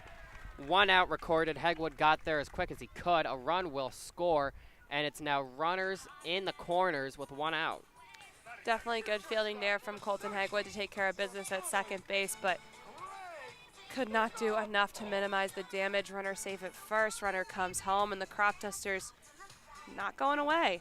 No one's going away in this one. It has been quite close the entire game. I mean, Train did take a hefty lead, but Crop Dusters came right back with that 4-run bottom of the sixth, and I mean, it's far from over. We scored two, and they've responded with two, and I've only one out. Runners in the corners, right on third. Castor on first for Nichols. Beaker threatens a little pickoff there, showing Castor he's got his eye on him. On deck right now is Boomo, who hit that two-run shot last inning. You do not want to see him now.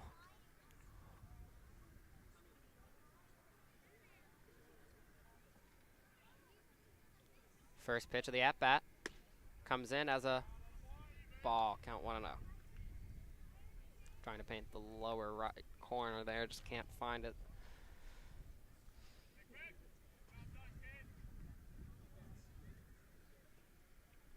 The pitch from Beaker. Did he hold the bat back? He did. Count 2-0.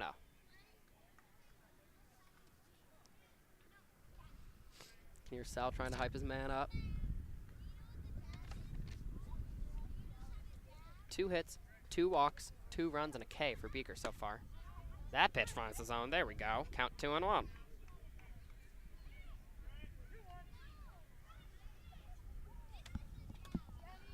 Adjust this camera here, give you guys a little bit more vision.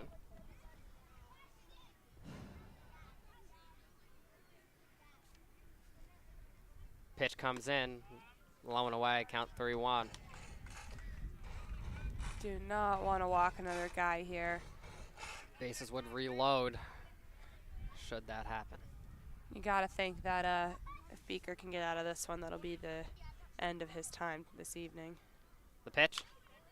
Grounded fouled on the first base line. Count now full. The Train need this out. They're clinging onto this 1-run lead. Yeah. You know, this game started as the Train batters not being able to back up Luke Baker. Now suddenly it's Train pitchers not backing up the batters. I know. This is honestly really the first time we've seen pitching be the issue. Yeah, definitely. 10 runs, by far the most they've given up all season. Ball high and inside, and the bases are loaded. That's Merritt Beaker's third walk after facing 7 batters. Still just 1 out, 2. It's Michael Buma. He's 2 for 4 today with a homer and a single. Definitely a threat here. Beaker in jeopardy of getting this game to tie. Don't want to do that. Or even worse. First pitch called strike. Beaker off to a good start in this at-bat. Beaker in desperate need of a K, has not done so since that first batter he faced after he came in for Baker. Since then it's gone single, walk, walk, error, single, walk. The 0-1. Drops in, but not enough. So it doesn't drop in. Count 1-1. Thinking about that pulled pork sandwich Jacob had earlier. I love pulled pork. Oh, me too. It's so good. Not a big coleslaw guy, though. Oh my gosh, I have a story about that. Ball high. What's your coleslaw story, Allie? My friends and I did a podcast for the radio station all about, it was inspired. We did a Raising Cane's review, and it was all inspired by the debate about whether you should replace your extra piece of Texas toast with the coleslaw or not, and it got very heated. 2-1. Count no 2-2. I've never had Raising Cane's before. What side were you on?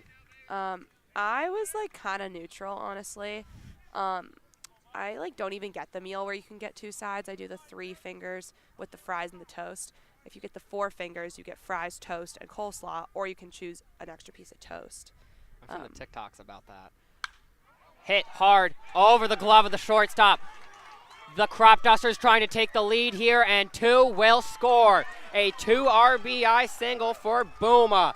That's 4 RBIs from him on the day, and the Crop Dusters retake the lead 12-11 here. This has been quite a game. Unfortunately for Beaker, it has just not been his day. An impressive guy who quite literally last week was playing in a postseason college ball, so gotta think he's exhausted. He had to come straight here, get the summer season started, but just has not been his day, and unfortunately the Crop Dusters able to capitalize. This game is back in their hands. Gosh, what a game this is right now. Fouled off, count 0-1. Didn't even have to look up for that one. Sheesh. 1 out on the board. Runners still on first and second. Just a never-ending barrage of Dusters runners. It's called. We have a podcast, or a radio show at GW, brought to you by my buddy Henry Long, Ball High 1-on-1, called Draft Day, where he brings in 3 different people each week and you draft things. Mm-hmm. The restaurant draft got extremely intense. I was not on it, but I was listening, and it got heated. I was on the Marvel movie draft, of course, knowing me. The 1-1. Fouled off, count 1 and 2. And I was on another one, too. I can't remember what it was. Oh, we want to do biggest NBA draft bust, but we never got to that one. Mm-hmm. And obviously, first pick in that would be Anthony Bennett.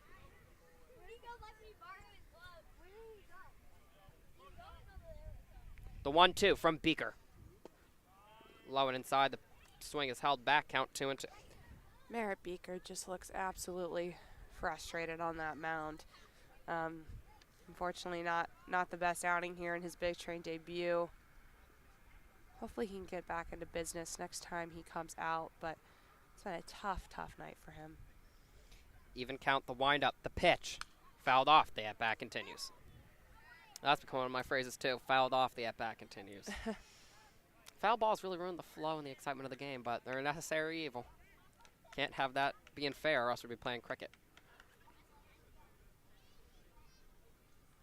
Well, the sun's gone down. It's 8 p.m. We're rounding hour 3 now. That could become problematic considering we do not have lights here.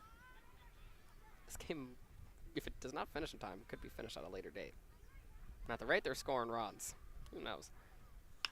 Hit to center field, charging in. Not there's Nowak. He lets it land. Throws in quickly to the third baseman, Schultz. But now the bases are loaded. That is the 4th hit given up by Beaker. And we're back. This is the 9th batter faced, so Beaker almost gonna cycle through this entire batting order for the Crop Dusters. It's I wonder at what point they take him out. Keister struck out twice consecutively in his 2 at-plate appearances. It won't be now, but if something happens with Keister here, Yeah, then you gotta pull him. yeah. Already, that's popped up. Foul. Tracking over the fans, and it lands. Already Quite the frenzy. 4 runs given up by Beaker. 1 more, and he would lead the train pitchers. All have given up 4 runs so far tonight.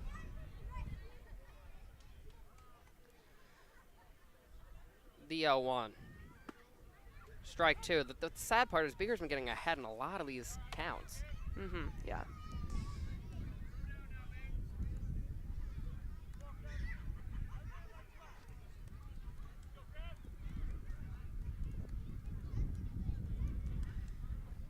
Beaker, the 0-2. Tracing over, Schiavone can't get there.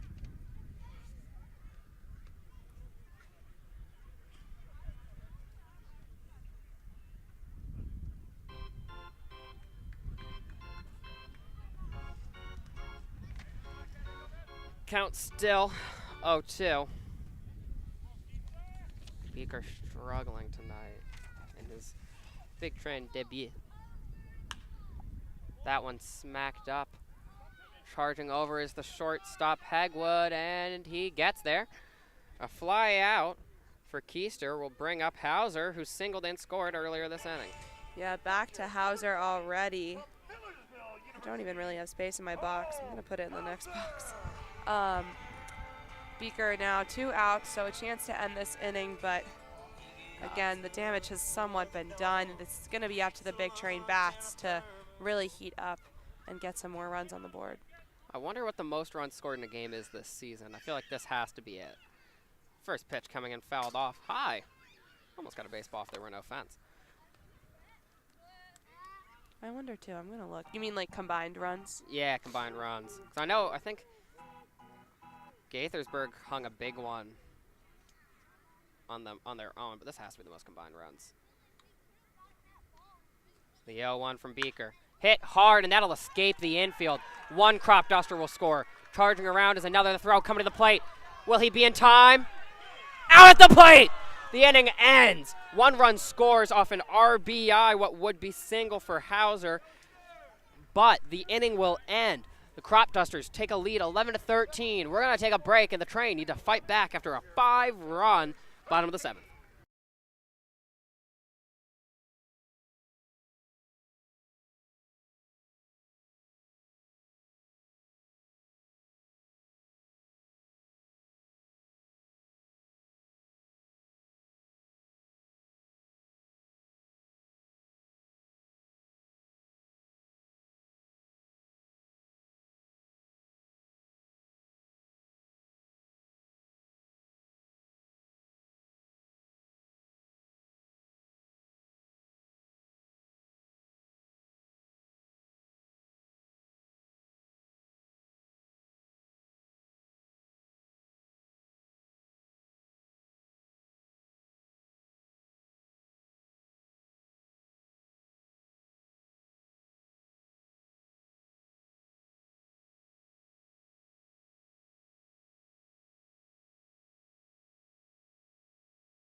Welcome back. The Train now find themselves down 13-11. The last 2 innings for you. Big Train scores 6 in the top of the 6th. Dusters respond with 4. Big Train score 2 more in the top of the 7th, and then the Dusters score 5.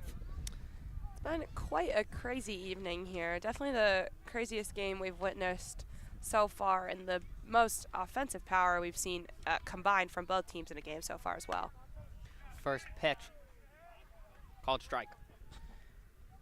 Still Prince on the mound. He had a good inning. 2 batters faced, a strikeout, and then Sean Lane flew out to end the top of the 7th. 2 innings, 35 batters across those 2 innings. Count 1-1 now. 35. That's bizarre. It's Baylor Cobb batting now for the Train as well. Baylor Cobb tonight, 0 for 3. The count moves to 1-2.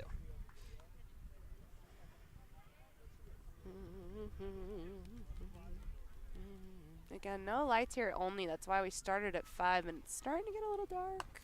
1-2 comes high. It's 2-2. Yeah, at the rate these teams are scoring runs, the innings are going long. I would not be surprised if we have to finish this at a later date, even with just 2 innings left. But Prince is really trying to end this. That misses. Count full. Crop Duster fans not happy, but just on the outside of the plate. Prince here looking for his 2nd K of the day. Strikes him out swinging.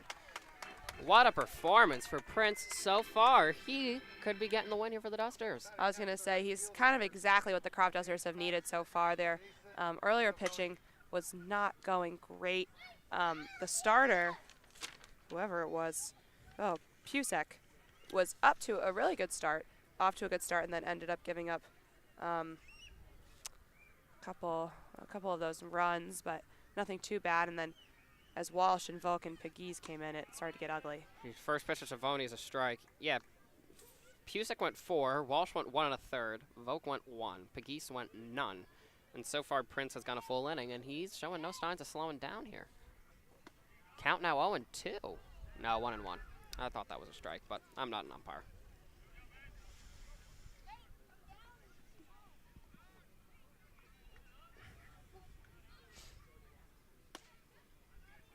Pitch just below the knees now. Good eye there from Schiavone. Count 2-1. Schiavone 3 straight walks after getting the day started with a single. Come home on all 3 of those walks. Ball wild, bat held back by Schiavone. Could he draw a 4th consecutive walk? Apologies for the yawn. I have not been sleeping well. Trust me, I'm not yawning because of this game. This game has been bonkers. Absurd. Wackadoodle. Swung and a miss. Count now full.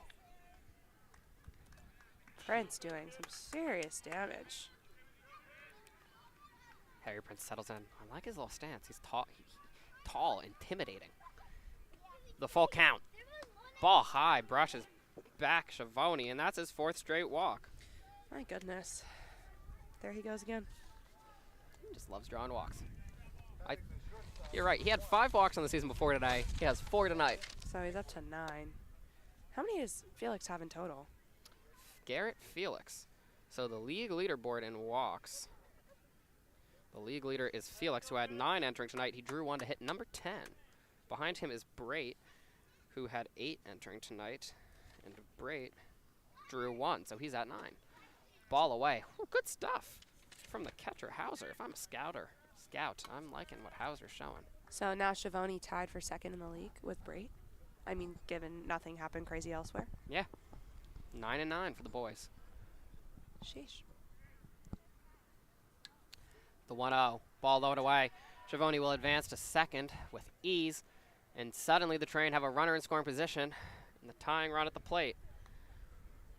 I feel like Jason Schiavone has been in scoring position like 80 times today. I mean, he has scored 3 times, but he's kind of just been getting to first base on the walk. You know, sometimes stealing 2nd, sometimes advancing. This is his 5th time in scoring position. You're right. Yeah, he's been out there. They left him stranded in the 2nd inning. Unable to bring him home.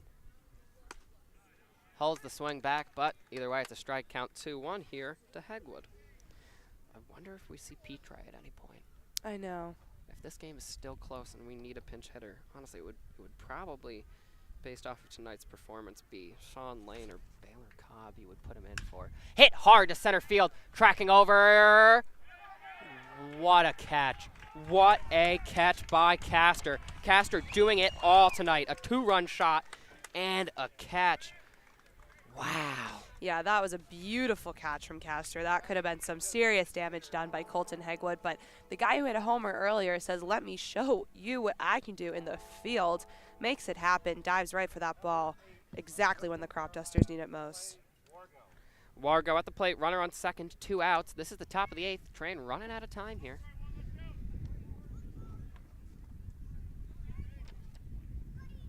Wargo an RBI single and then another single. Then hit by pitch in his last at bat. First pitch in, low and away, bat held back.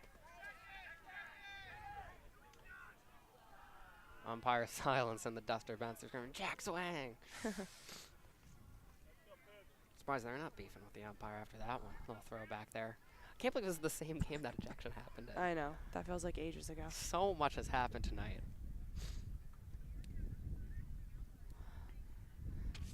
The 1-0 pitch from Prince. Comes in for a strike, count 1-1. Yeah, that was nice from Harry Prince. 2 Ks and a walk to Prince's name. I would not be surprised if they sent him to 9 if he can get out of this inning. No, I mean, he's been taking care of business. Taking care of business. The 1-1 pitch. High and inside, count 2-1.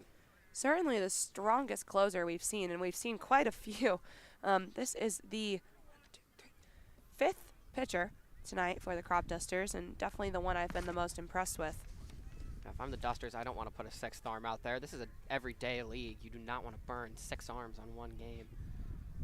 2-1, wild, 3-1. That'll send Hegwood, or Schiavone to third. If Wargo can just get something here, just a little contact hit, maybe walk and get the order back to Nowak, could be huge. 3-1, 2 outs.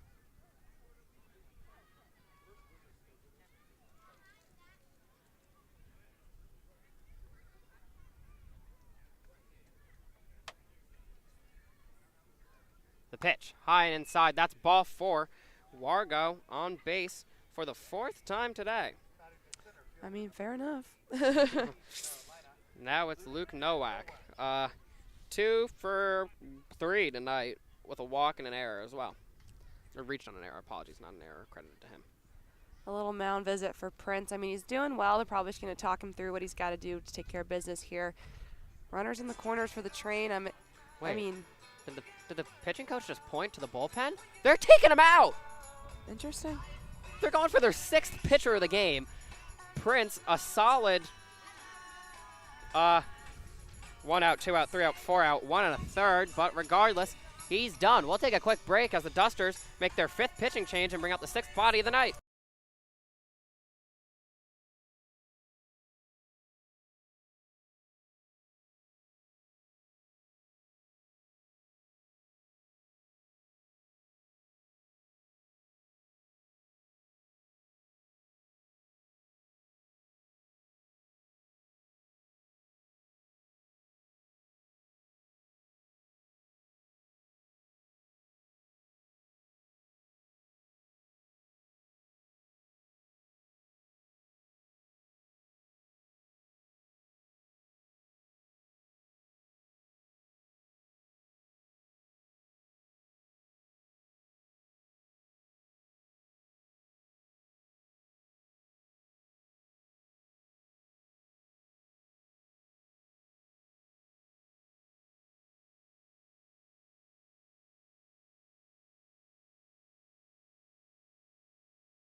Welcome back here. 2 outs in the top of the 8th. Runners on first and third. At the plate now is Luke Nowak. First pitch strike for number 9 from the Dusters, who It's Daniel Elliott. Daniel Elliott from Christopher Newport. He's a utility guy. He's on the mound right now. Switch hitter, righty arm. Ball low and away. Home comes Schiavone. Sliding in, and he's there. The Train now cut the lead to 1. Huge for the program. It's a 1-run game. God, I can't wait to see the pictures at the end of this one.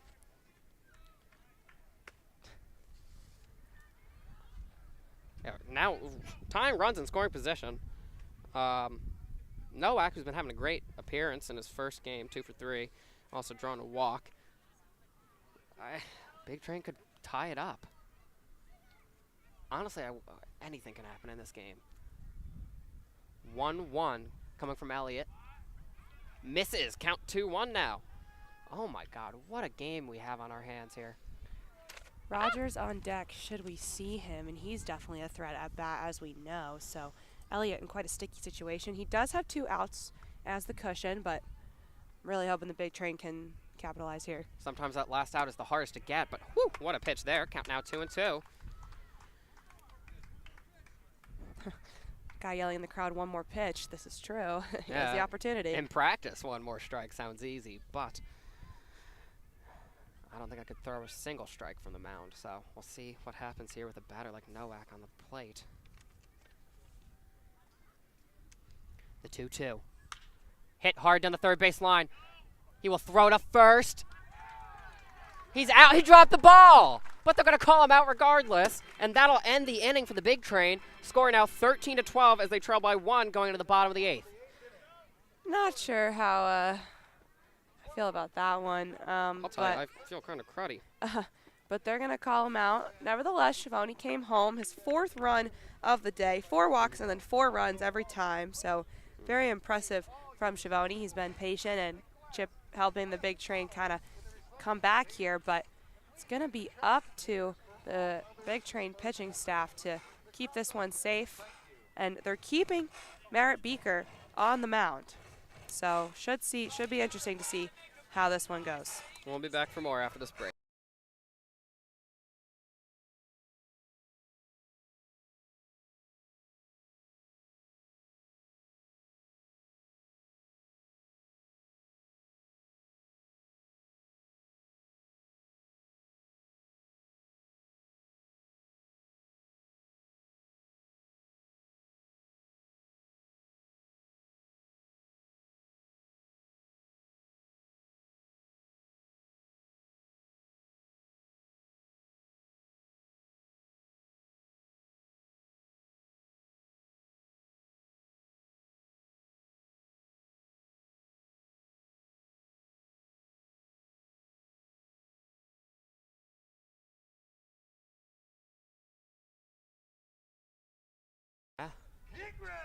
Leading off for the Crop Dusters here in the bottom of the 8th is Wes Ginrich. Still on the mound, like we said before the break, Merritt Beaker. Kind of an interesting choice to leave him in, but maybe they're just giving him a chance. It's what we've seen in the Ripken League so far. First pitch strike tipped by the batter. Yeah, 1.1 innings pitched. 5 hits, 5 runs, 3 walks. Yep, that's the stat line. The 0-1 from and he hits the batter. I was about to say he was ahead in most of those counts, but he beans him, and that'll be his first hit by pitch and put a runner on first for the Crop Dusters in a 1-run game. I'll be interested to see how far they let Beaker go. I mean, again, he's a very talented player. We know this. He literally just played in college regionals, and East Carolina made a super regional, I'm pretty sure. So we know he's got the stuff. But unfortunately, tonight has not been his night. Interested to see what the kind of rationale in keeping him in is here. But it's the 12th batter he's faced in 2 innings. Hit up the middle, charging in. Not going to be able to get the that's a tag. No tag. And they did not get the runner at first. The ball was not in his glove when he tagged him. He tagged him with an empty glove. So that'll go down as the 4th error on Rogers tonight. TJ Rogers not having a great night. Batting, he's been okay, but the fielding has not been great. Again, like Nick said, we believe that's his 4th error if we've been scoring this correctly. Coach Sal not happy about that one, but now no outs still, and runner in scoring position, runner on first. Yes. Sal's kind of getting angry now, and I would be irate if I were him. I'm not going to lie. I'm not in a good mood, and I'm just the broadcaster. 2 runners on for Beaker here. Bean to batter, and Wright reached on an error, bringing up Hyder. First pitch, showing bunt, ball low. Cobb with a good accurate throw to second to try and keep an eye on Ginnerich, but not in time. He just smiled at me.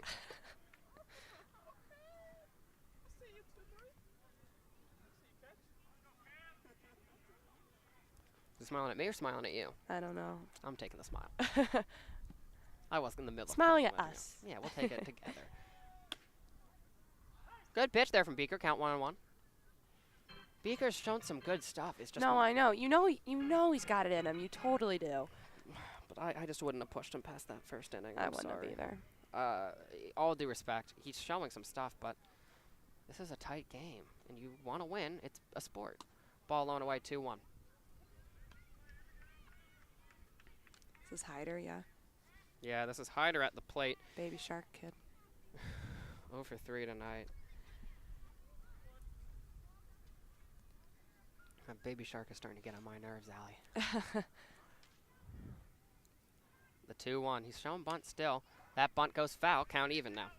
Gonna force Hyder to swing here unless he's a really risky boy. Not boy, man.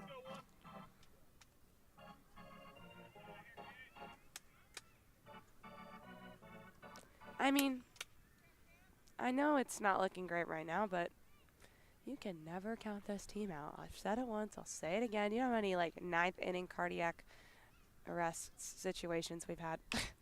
That dinker towards Beaker fielded wild. That's 1 out. Not going to be able to get the second, but get the runner at second there. Hyder will reach on a fielder's choice. So that'll be the first out of the inning. Fine result there, but runners in the corners. Crop Dusters can still tack on, especially with Castor at the plate. Yeah, I mean, well fielded there by Beaker. He got it in his glove quickly. I think I like the choice to get the runner out at second. But, you know, still got 2 outs to give, and now you got Castor who hit the dinger to send home another run as well earlier, and then had that beautiful catch. Oh, my gosh. First pitch of the at-bat taken as a ball, count 1-0. Yeah, one of the 2 dingers from the 6th inning. Homers by Castor and Booma.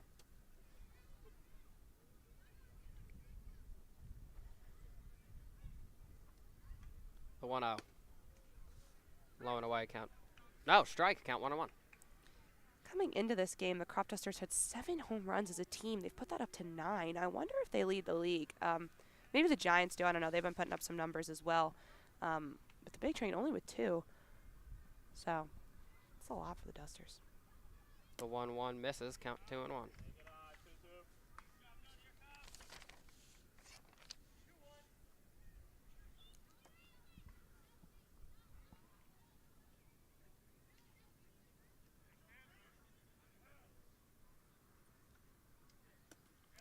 Ball away, count 3-1.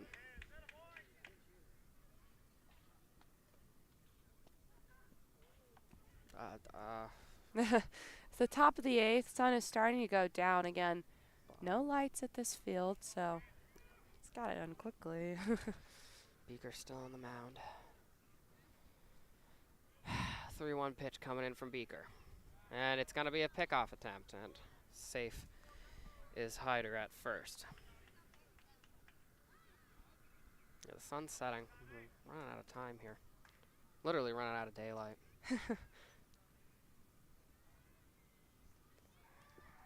Running. And Bako loses the ball. Hyder will get to second on a stolen base.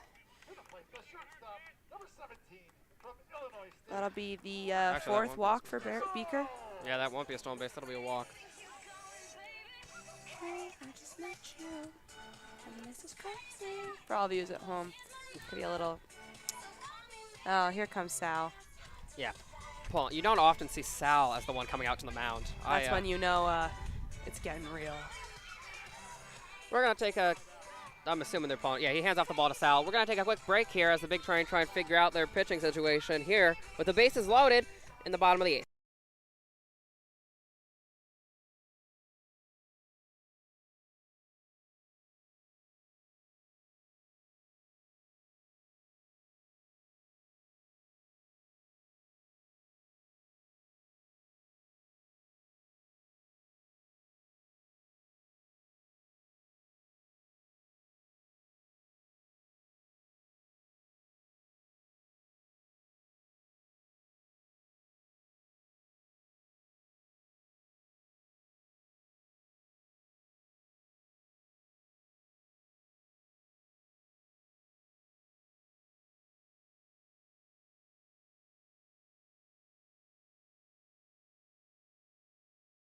Back on.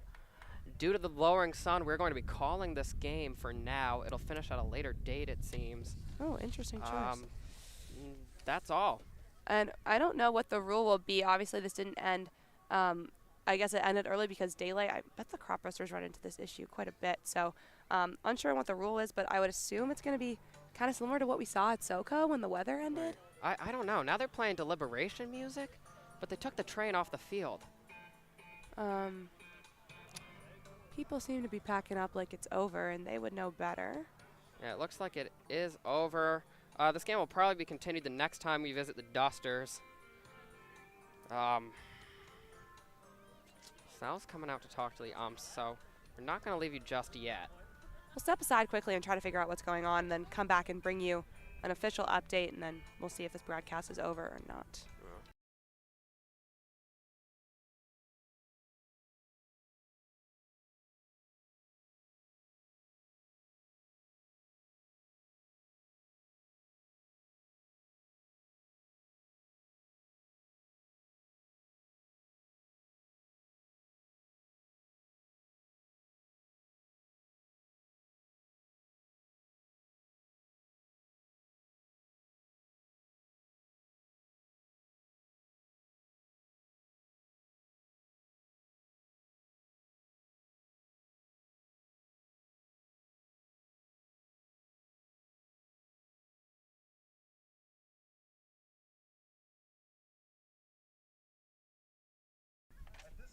So, a crazy game with a non-end. The sun is still up, but we're running out of daylight, so we're going to call the game here. It'll be finished at a later date. Unclear if that run from the train will hold or not. We'll see. Either way, they trail by 1 or 2 with 2 innings of play left here.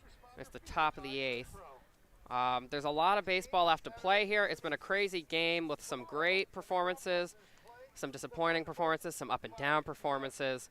It's just been an insane game. No, seriously. So back and forth. It's been all over the place.